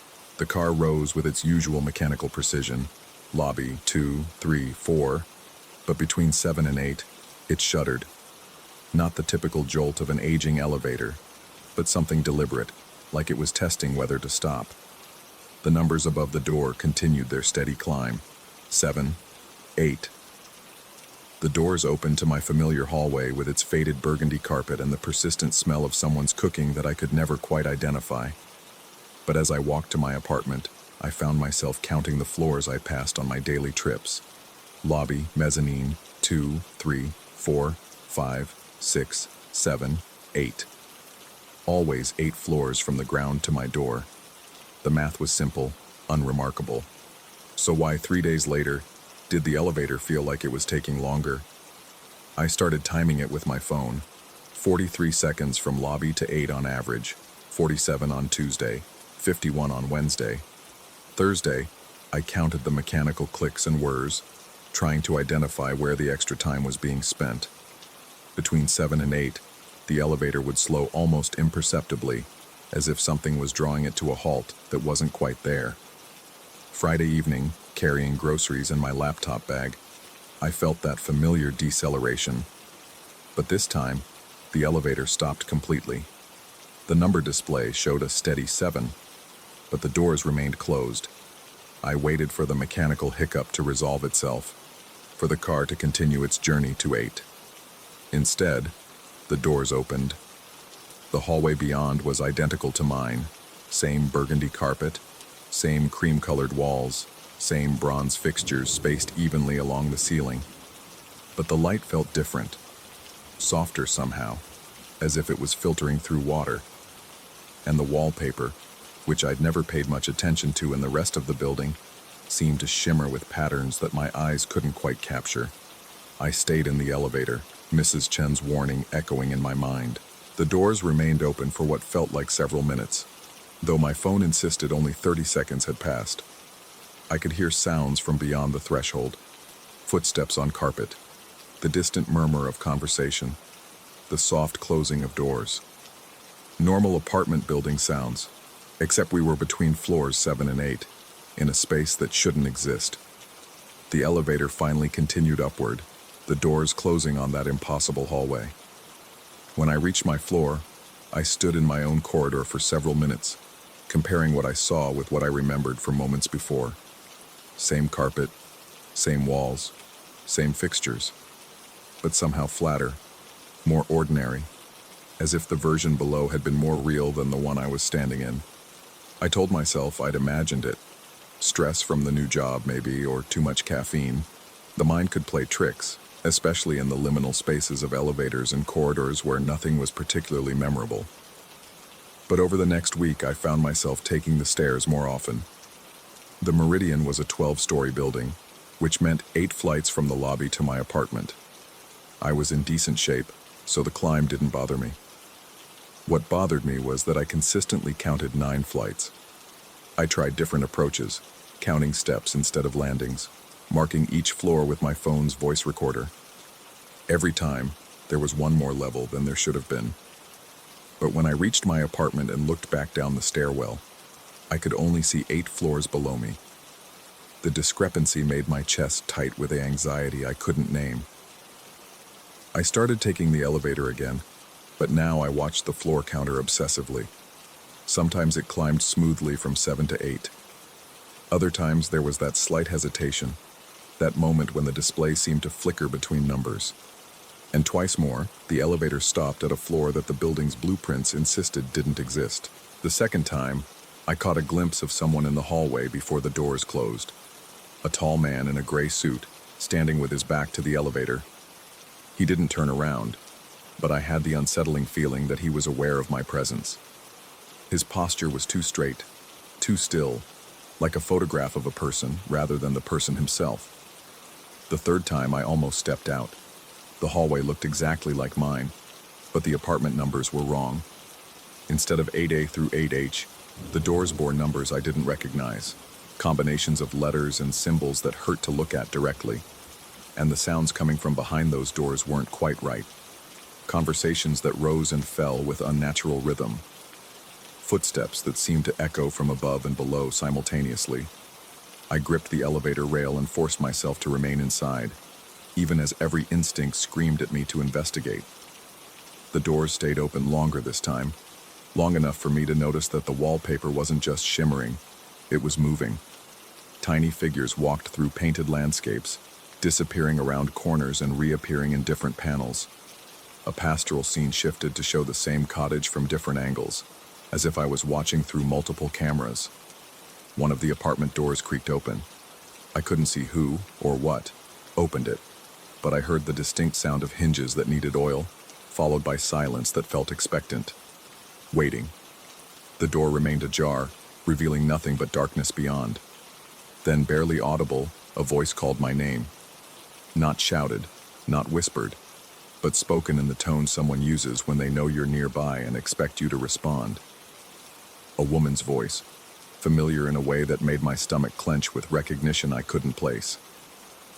The elevator doors began to close, and I felt an almost physical tug toward the hallway, as if invisible hands were trying to pull me from the car. I pressed myself against the back wall, my fingers white-knuckled around the rail, and watched that open door until it disappeared behind the closing elevator entrance. When I reached my floor, I went straight to my apartment and deadbolted the door behind me. But even there, in my familiar living room with its secondhand furniture, and the city lights visible through the windows, I couldn't shake the feeling that I was being watched. Not from outside. The sensation seemed to come from within the walls themselves, as if eyes were pressed against the other side of the drywall. I tried researching the building's history online, but found only basic information. Built in 1967, renovated in 1995, no unusual incidents reported. The previous building manager, Mr. Rodriguez, had died 2 years ago. Natural causes, according to the brief obituary I found. But there was no mention of any warnings he might have left. No record of structural anomalies or unexplained phenomena. I considered asking other tenants, but something held me back. Maybe it was the way Mrs. Chen had looked when she'd given me her warning. Not like someone sharing a quirky building legend, but like someone passing on vital information for survival. Or maybe it was the growing certainty that if I started asking questions, I'd find out I was the only one experiencing these impossible elevator stops. The thought terrified me more than the mysterious floor itself. Sleep became elusive. Every small sound in the building seemed amplified. Footsteps in the hallway above, the distant opening and closing of doors, the occasional groan of the elevator shaft. But underneath these normal apartment building noises, I started to detect something else. A subtle rhythm, like breathing, coming from somewhere within the walls. I began to suspect that 712 wasn't just a place the elevator sometimes stopped. It was a place that existed parallel to the rest of the building, occupying the same space but somehow separate from it. And whatever lived there was becoming increasingly aware of my presence. The fourth time the elevator stopped at the impossible floor, I was ready. I'd brought my phone, camera app open, determined to document what I was seeing. But when the doors opened, the screen showed only static. Not the usual digital interference pattern, but something that looked almost organic, like television snow that was alive and moving with purpose. The hallway beyond looked different this time. The carpet was the same burgundy, but now it was stained with dark patches that seemed to move when I wasn't looking directly at them. The wallpaper's moving figures had changed too. Instead of pastoral scenes, they showed the interior of the meridian itself. I could see tiny versions of my neighbors going about their daily routines, unaware they were being watched and cataloged by whatever intelligence existed in this in-between space. And there, in one of the panels, I saw myself. Standing in the elevator, phone raised, staring out at a hallway that shouldn't exist. The figure of myself in the wallpaper turned to look directly at me. I stumbled backward, pressing the close door button repeatedly. But the elevator didn't respond. The doors remained open, and now I could hear more voices calling my name from different apartments.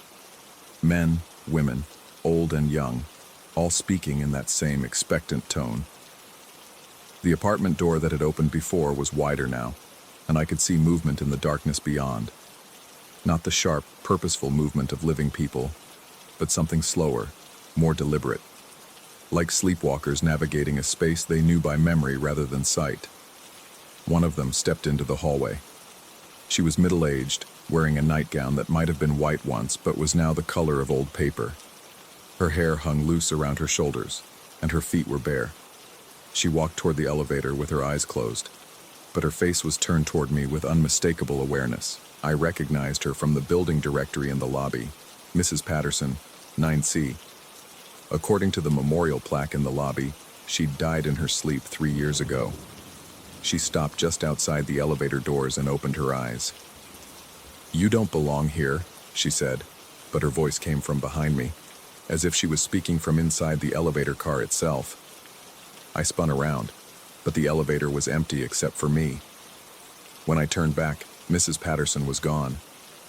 The hallway was empty again, but all the apartment doors were now slightly ajar, and the darkness beyond them seemed to pulse with a rhythm that matched my heartbeat. The elevator doors finally began to close, but slowly, reluctantly, as if the building itself was trying to keep me there. As the gap narrowed, I heard one last voice call my name. This time, I recognized it immediately. It was my own voice, calling from somewhere deep within the impossible corridor. The elevator rose to the 8th floor, and I stumbled out into my familiar hallway. But even now, as I write this in my apartment with every light turned on and the deadbolt firmly in place, I can't shake the feeling that I left something important behind on 712. Or maybe something important found me there. Because when I looked in the mirror tonight for just a moment, I could swear I saw wallpaper behind my reflection instead of my bathroom wall. And somewhere in the pattern, tiny figures are moving in spaces that don't exist, calling names that shouldn't be heard. The building directory in the lobby was updated this morning. My name is listed twice now, once for apartment 8G and once for an apartment number that uses symbols I don't recognize. I haven't decided yet which one is real.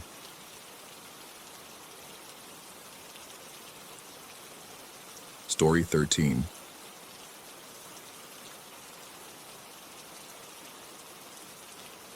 The Whitmore house had been waiting for me for 2 centuries. That's how it felt when I first walked through its warped doorframe that October morning, my restoration tools weighing heavy in weathered hands that had stripped paint from dozens of historic properties. The 1822 Federal-style home squatted against the Massachusetts hillside like a monument to forgotten grief, its windows dark and knowing. Mrs. Carlyle, the elderly owner, had hired me to restore the interior walls to their original condition, a routine job that should have taken 3 weeks. I should have left after the first day. The wallpaper peeled away in long, brittle strips that crackled between my fingers like autumn leaves. Beneath the faded roses and geometric patterns lay older paper, then older still, creating an archaeological timeline of the house's inhabitants. Each layer whispered secrets as I worked, the adhesive releasing decades of trapped moisture and dust that made my throat burn. It was under the fourth layer that I found the first message. "Help me," scratched directly into the plaster in desperate, uneven letters. The writing appeared to have been carved with fingernails, leaving gouges that had been hastily painted over. I photographed it for the Historical Society, assuming it was a servant's plea from the 1800s, the kind of discovery that made preservation work meaningful. The second message appeared 3 layers deeper. "She watches from the corners." This one had been written in what looked like charcoal, the letters more frantic, pressed deep enough to crack the lime plaster beneath. My chest tightened as I documented it, though I couldn't say why.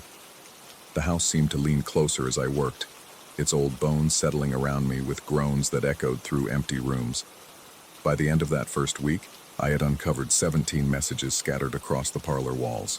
They ranged from simple cries for help to rambling warnings about someone who never left and still walks the halls. The handwriting varied.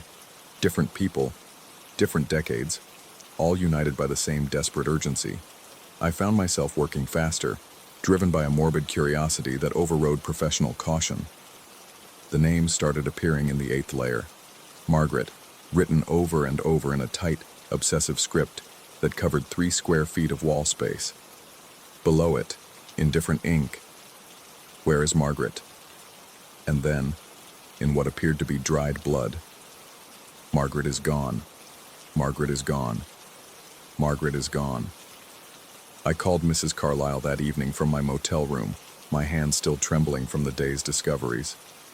She listened silently as I described the messages, the growing collection of photographs on my phone, the way the house seemed to exhale cold air when I wasn't looking. "The Whitmore family lost their daughter in 1847, she said finally, her voice thin across the crackling connection. "Margaret, she was 16. They never found her body." Sleep came fitfully that night, filled with dreams of scratching sounds and whispered names. I woke with the taste of old plaster in my mouth and an inexplicable urge to return to the house before dawn. The October air bit through my jacket as I drove the winding country road, fog clinging to the yellowing trees like cobwebs. The front door stood slightly ajar. I knew I had locked it the previous evening, had checked the deadbolt twice before leaving. Yet there it was, gap-toothed and inviting, revealing nothing but darkness beyond the threshold. My tools lay exactly where I had left them, arranged with the obsessive precision that years of solitary work had ingrained in me. Nothing seemed disturbed, yet everything felt wrong. The temperature inside had dropped at least 20 degrees overnight. I worked faster after that, abandoning proper documentation in favor of wholesale removal. The messages grew more frequent as I peeled away the decades, more desperate, more specific.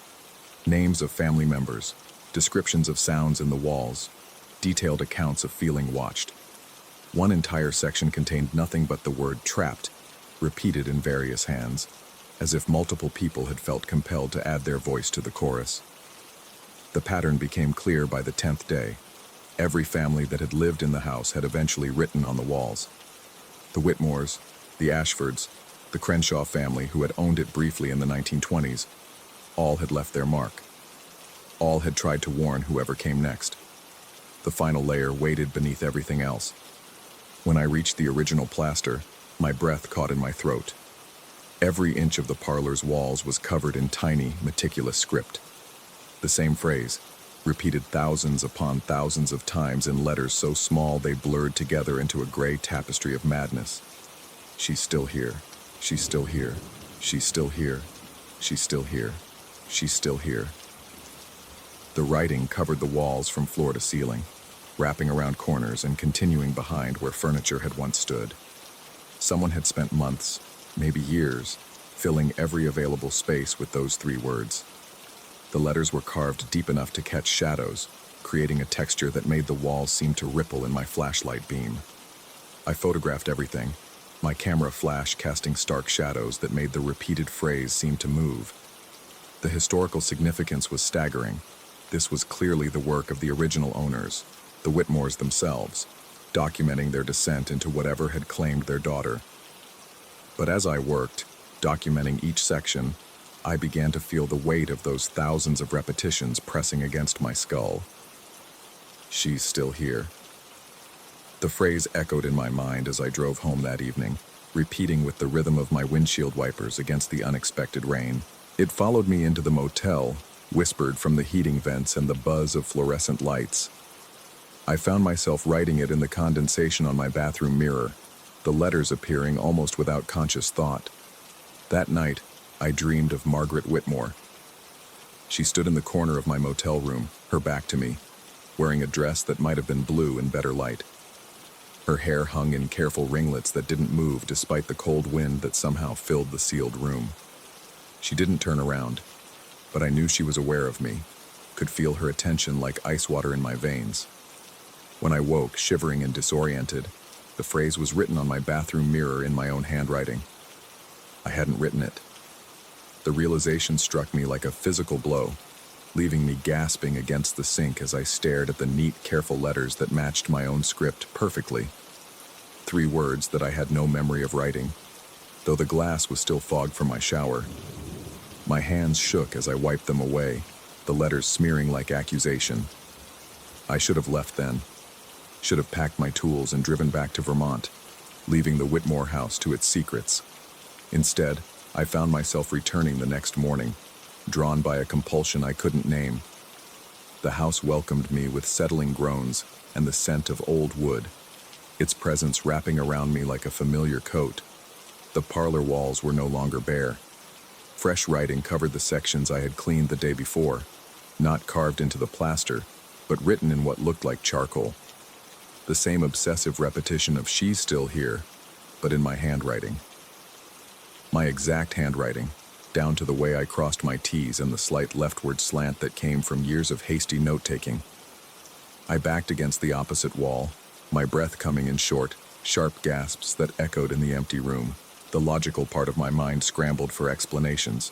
Stress, exhaustion, a delayed reaction to the constant exposure to old dust and chemicals. But logic felt thin in that house, overwhelmed by the weight of 2 centuries of accumulated dread. The writing was spreading. Each day brought new messages in my hand, covering more of the walls I had painstakingly stripped clean. They appeared overnight, while I slept fitfully in my motel room 20 miles away, dreaming of cold corners and watching eyes. The phrases varied now, warnings about staying too long, pleas to leave while I still could, desperate repetitions of names I didn't recognize. But underneath it all, the constant refrain, "She's still here." I began documenting my own decline, photographing each new message with timestamps and GPS coordinates, building evidence of my deteriorating grip on reality. The pictures showed clearly that I was alone in the house, no other cars in the long gravel drive, no footprints in the October frost except my own. Yet the writing continued to appear, matching my hand so perfectly that I began to doubt my own memories. Had I been sleepwalking, returning to the house without remembering? I set up motion sensors, installed a security camera focused on the parlor, checked and double-checked the locks each evening. Nothing. The equipment showed an empty house, undisturbed through the night. Yet morning invariably brought fresh messages that made my skin crawl with recognition. The worst part was how natural the writing looked. Not frantic or hurried like the historical messages, but careful and deliberate, as if I had all the time in the world to cover every inch of wall space. The person writing those messages wasn't panicked or desperate. They were methodical, patient, completely absorbed in their task. I recognized that patience. It was mine. The realization came on a Tuesday morning in early November, frost covering the house's windows like cataracts. I stood in the parlor doorway, staring at a section of wall that had been cleaned the evening before. Fresh writing covered it in neat rows, each line perfectly spaced, each letter formed with the same careful precision I used when signing contracts or leaving notes for clients. She's still here, and she's been waiting so long. waiting for someone who understands, someone who can see her properly, someone who can help her finish what she started all those years ago, when they wouldn't listen, when they painted over her words, when they tried to silence her. But she never left. She never could leave, because this is where she died, in the corners where nobody looks, where the shadows are deepest. She's still here. She's still here. She's still here. The run-on sentence covered 12 square feet, written without punctuation or pause, as if the writer had been unable to stop once they began.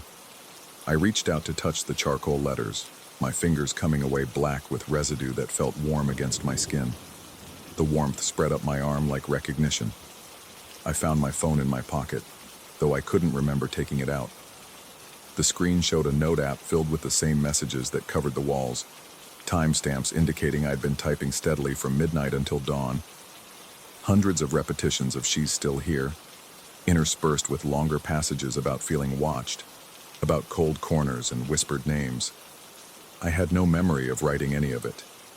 The house had been teaching me, I realized, each night drawing me deeper into its history, showing me how to see what the Whitmores had seen, to understand what had driven them to cover every surface with their desperate warnings. Margaret was still there, still waiting in the corners where nobody looked, still trying to tell her story through borrowed hands. I wasn't going crazy. I was being chosen.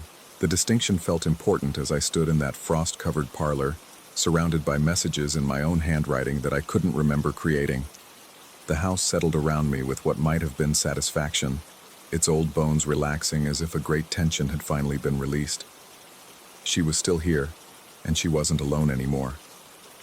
When Mrs. Carlyle found me 3 days later, I was sitting cross-legged on the parlor floor, carefully writing the final lines of Margaret's story in the space between the baseboards and the floor.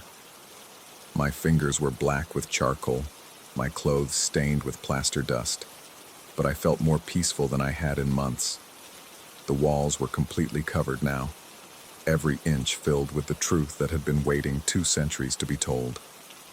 Not just "she's still here," but the whole story. How Margaret had hidden in the walls during a winter storm, how her family had searched everywhere except the one place she had made her own, how she had waited and watched and called out until finally, someone had listened. Mrs. Carlyle called the police, then the state hospital. They spoke of exhaustion and nervous breakdown, of too much time alone in old houses with their accumulated sorrows. They didn't understand that I hadn't broken down. I had been rebuilt, piece by piece, into something that could finally hear what the house had been trying to say.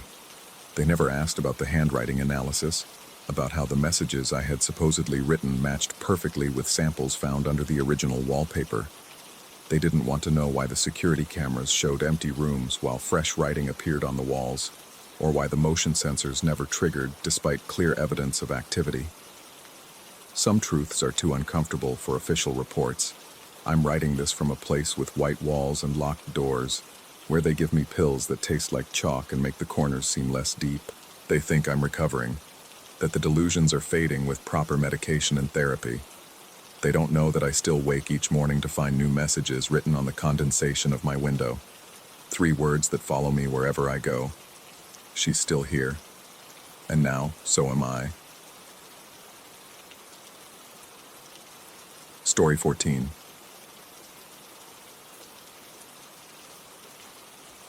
The silence was what I noticed first.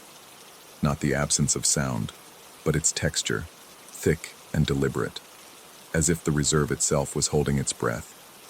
I'd been reading on my veranda for 3 months since moving to this house, nestled against the edge of the Blackwood Ecological Reserve, and the evenings had always carried the usual symphony of settling branches and distant bird calls. But tonight, as twilight painted the sky in bruised purples, even the wind seemed to whisper more quietly through the ancient oaks. I set down my book, something forgettable about corporate strategy, and let my eyes drift toward the tree line. The reserve stretched for miles beyond my property, a maze of protected woodland that had stood untouched for over a century. The real estate agent had mentioned it as a selling point. Privacy, natural beauty, the peace that comes with knowing your backyard would never become a strip mall.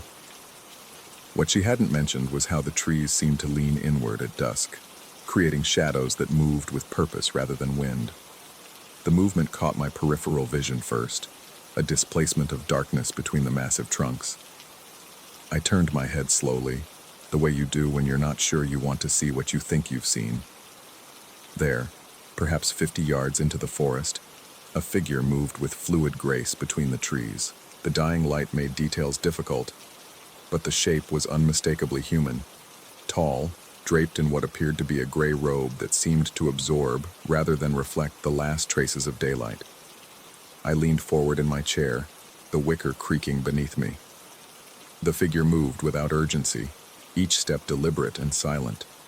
There was something profoundly wrong about the way it moved, too smooth, as if it glided rather than walked, never disturbing the carpet of fallen leaves that should have rustled with each footfall. The robe never caught on branches or billowed with movement.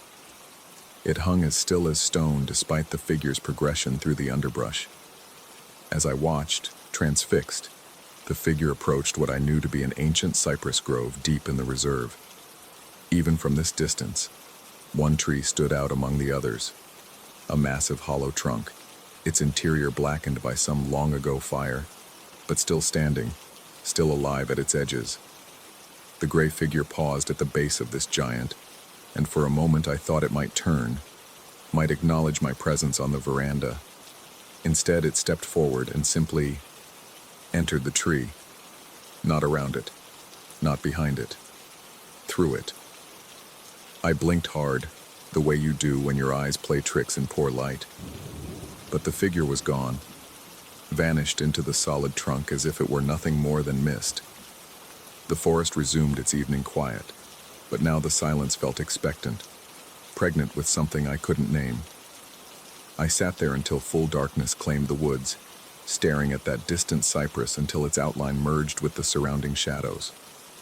When I finally went inside, I told myself it had been a trick of light, perhaps a park ranger whose movements had been distorted by distance and fading visibility. The hollow trunk could have concealed someone stepping behind it. There were logical explanations.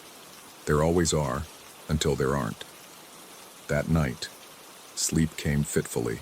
I found myself drawn to the bedroom window that faced the reserve, pulling back the curtain to peer into the darkness. The woods revealed nothing, but I couldn't shake the feeling that something was peering back. Morning brought the first surprise. I'd always prided myself on maintaining the small garden that bordered my property and the reserve. Nothing elaborate, just enough landscaping to feel civilized without competing with the natural beauty beyond.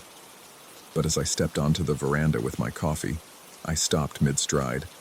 A small cypress sapling had sprouted overnight in the corner of my garden closest to the forest. The soil around it looked undisturbed, as if the tree had simply materialized rather than been planted. The bark was pale gray, almost silver in the morning light, and its sparse branches pointed unmistakably toward my veranda. I walked over to examine it more closely. The tree was perhaps 3 feet tall, perfectly formed despite its apparent youth. The soil beneath it showed no signs of recent digging, no indication that anyone had been in my garden. I knelt and ran my fingers through the earth around the base. The roots felt established, as if they'd been growing here for months rather than hours. Standing, I looked back toward the reserve, trying to spot the ancient cypress where I'd seen the figure disappear. The distance and intervening trees made it difficult to see clearly, but I thought I could make out its massive trunk among the others. I measured the angle with my eyes. The sapling's branches pointed directly toward my reading chair on the veranda, and beyond that, toward the hollow cypress in the reserve. A coincidence. Saplings grow wild near forests. Wildlife carries seeds. The direction of the branches meant nothing. I repeated these rational explanations throughout the day, but they felt hollow even as I spoke them to myself. That evening, I found myself back on the veranda earlier than usual, book forgotten in my lap as I watched the tree line. The gray figure appeared again as shadows lengthened, following the same path through the forest with that same disturbing silence. Again, it entered the hollow cypress and vanished. The next morning brought a second sapling, this one closer to the house. By the end of the week, 5 young cypresses formed a rough line from the forest edge to the corner of my veranda. Each grew in the same impossible overnight manner, Each pointed its sparse branches toward my reading chair with uncomfortable precision. The trees were beautiful in their own way. Their pale gray bark caught light differently than the surrounding vegetation, creating an almost luminous pathway through my garden. But beauty wasn't what kept me awake at night. I began researching the reserve's history, diving into local archives and old newspaper files. The Blackwood Reserve had been protected land for over a century, but before that, it had housed a small monastery. The records were sparse, but what I found was disturbing. The monks had belonged to an obscure order, one that practiced extreme forms of meditation and self-denial. The monastery had been abandoned suddenly in 1894, with no official explanation. Local rumors spoke of strange occurrences, of monks who seemed to fade from the world while still walking among the living. The final entry I found was a single newspaper clipping from 1895. Local authorities continue investigation into the abandoned Blackwood Monastery. Recent expeditions report finding no trace of the missing brothers, despite thorough searches of the grounds. The only unusual discovery was a series of young cypress trees, arranged in patterns around the monastery's central courtyard. Local botanists cannot explain their rapid growth or unusual coloration. I printed the article and read it 3 times, each reading making my hands shake a little more. That night, I couldn't bring myself to go out to the veranda. I stayed inside, curtains drawn, but I could feel the presence of those impossible trees in my garden, their branches all pointing toward the spot where I usually sat. Sleep was impossible. Every time I closed my eyes, I saw that gray figure moving through the forest with its unnatural silence. I found myself at the window, staring out at the line of cypresses that glowed faintly in the moonlight. As I watched, I could swear I saw movement among them. Not the trees themselves, but something passing between them, following the path they created. The next morning, I discovered a 6th sapling had appeared overnight. This one was different. It stood at the base of my veranda steps, its trunk thicker than the others, its branches more fully developed. And unlike the others, which pointed toward my reading chair, this one's branches pointed directly at my front door. I spent the day in town, avoiding the house and trying to convince myself that I was overreacting. But as evening approached, I found myself driving home despite every instinct screaming at me to keep going, to check into a hotel, to put distance between myself and whatever was happening in my garden. The gray figure was waiting. Not in the forest this time, but standing among the cypress saplings in my garden. In the fading light, I could see it more clearly than ever before. The robe wasn't fabric. It was something else. Something that moved like smoke but held its shape like cloth. The figure beneath was tall and thin, but where a face should have been, there was only shadow deeper than the growing darkness around us. I sat in my car in the driveway, engine running, hands gripping the steering wheel. The figure didn't move, didn't acknowledge my presence, but I could feel its attention like weight pressing down on my chest. It stood perfectly still among the trees, and I realized with growing horror that it wasn't breathing. There was no rise and fall of the chest, no subtle movements that marked the living. Minutes passed. The sun sank below the horizon, and still the figure waited. Finally, it moved. Not toward me, but toward the veranda. It ascended the steps with that same gliding motion I'd first observed in the forest, never quite seeming to touch the wood. It stopped beside my reading chair and turned toward me. Though I couldn't see its face, I felt its gaze like ice water in my veins. Then it sat down, in my chair, in the exact spot where I spent my evenings reading. It folded its hands in its lap and turned toward the forest, toward the distant cypress where I'd first seen it disappear. It was waiting for something. It was waiting for me. I don't remember getting out of the car or walking to the house. The next thing I knew, I was standing on the veranda, close enough to the figure to reach out and touch it. This close, I could see that the robe wasn't gray but colorless, like fog given form. The air around it was cold, not just cool but actively drawing warmth from my body. The figure turned toward me, and though there was no face, no features I could discern, I felt recognition pass between us.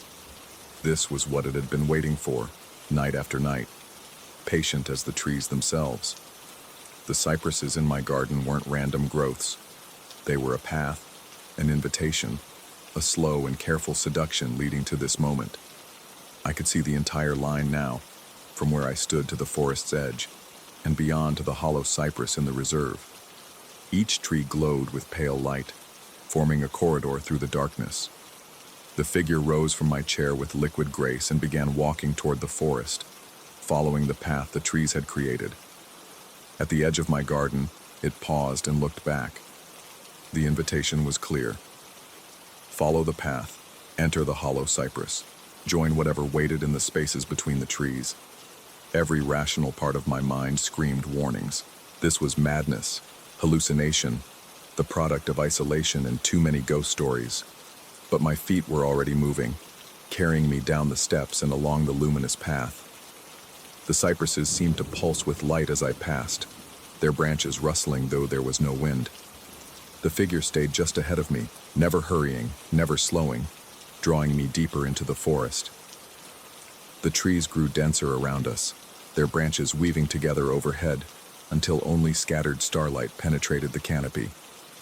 The normal sounds of the forest, owls, insects, the settling of wood, had vanished completely. There was only the soft whisper of my footsteps on dead leaves and the absolute silence of my guide. When we reached the ancient cypress, I understood why the figure had seemed to disappear into it. The hollow wasn't just a cavity, it was an entrance. The interior of the tree stretched down into darkness, far deeper than the trunk should have allowed. Stairs carved from the living wood spiraled into depths that reason insisted couldn't exist. The figure descended without hesitation, and I found myself following.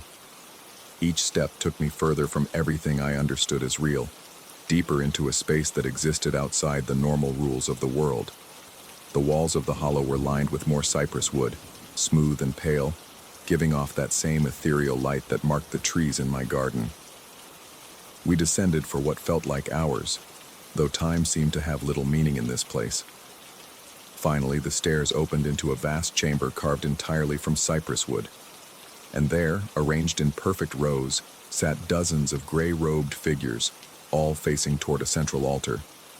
Their silence was absolute, their stillness complete. This was where the missing monks had gone, not dead, not departed, but waiting in this space between worlds for others to join their eternal vigil. The figure who had led me here took its place among the others, and I understood that a space had been prepared for me as well. I could see my own gray robe folded neatly on the bench where I was meant to sit. All I had to do was put it on, take my place, and wait for the next seeker to follow the cypress path. But something in me rebelled, some stubborn core of self-preservation that refused to surrender to the peaceful oblivion offered by the waiting monks. Instead of moving toward my designated place, I turned and ran.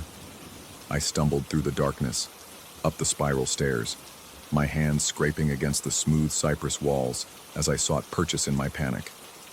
Behind me, I heard nothing. No pursuit, no calls to return, just the same profound silence that had marked every interaction with the gray figures. I burst from the hollow trunk, gasping, though I couldn't remember having held my breath. The forest around me looked the same, but something fundamental had changed.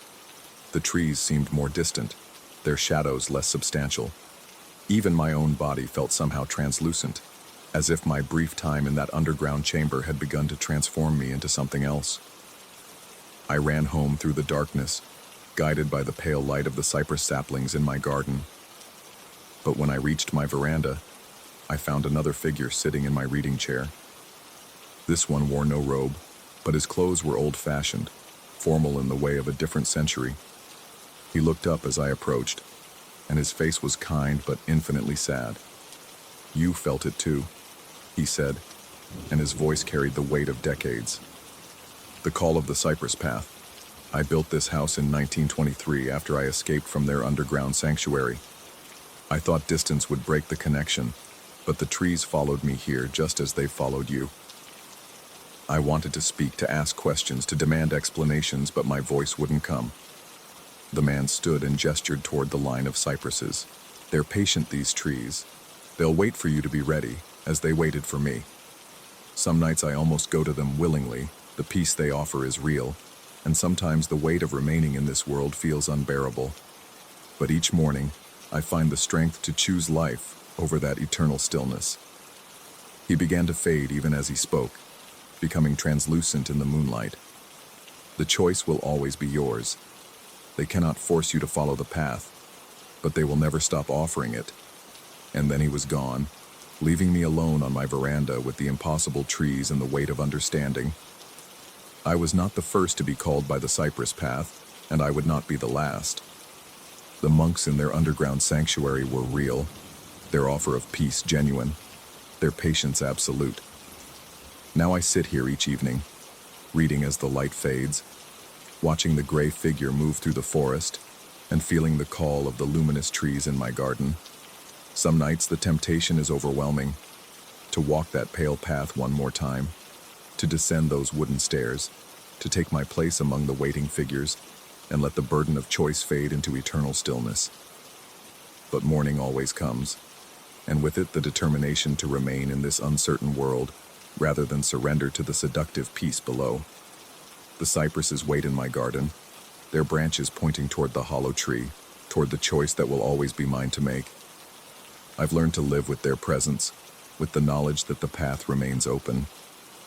Whether what I experienced was supernatural visitation, or the product of a mind under too much pressure, I can no longer say with certainty. The distinction seems less important now than the choice itself. To keep reading on my veranda as the sun sets. To keep choosing the difficult reality of the waking world over the perfect stillness that waits beneath the cypress grove. Sometimes, late at night, I hear footsteps in my garden. Sometimes I wake to find my reading chair warm, as if recently occupied. And sometimes, when the moon is dark and the forest is absolutely still, I see new figures walking the cypress path, lost souls drawn by the same call that once pulled me toward that hollow tree.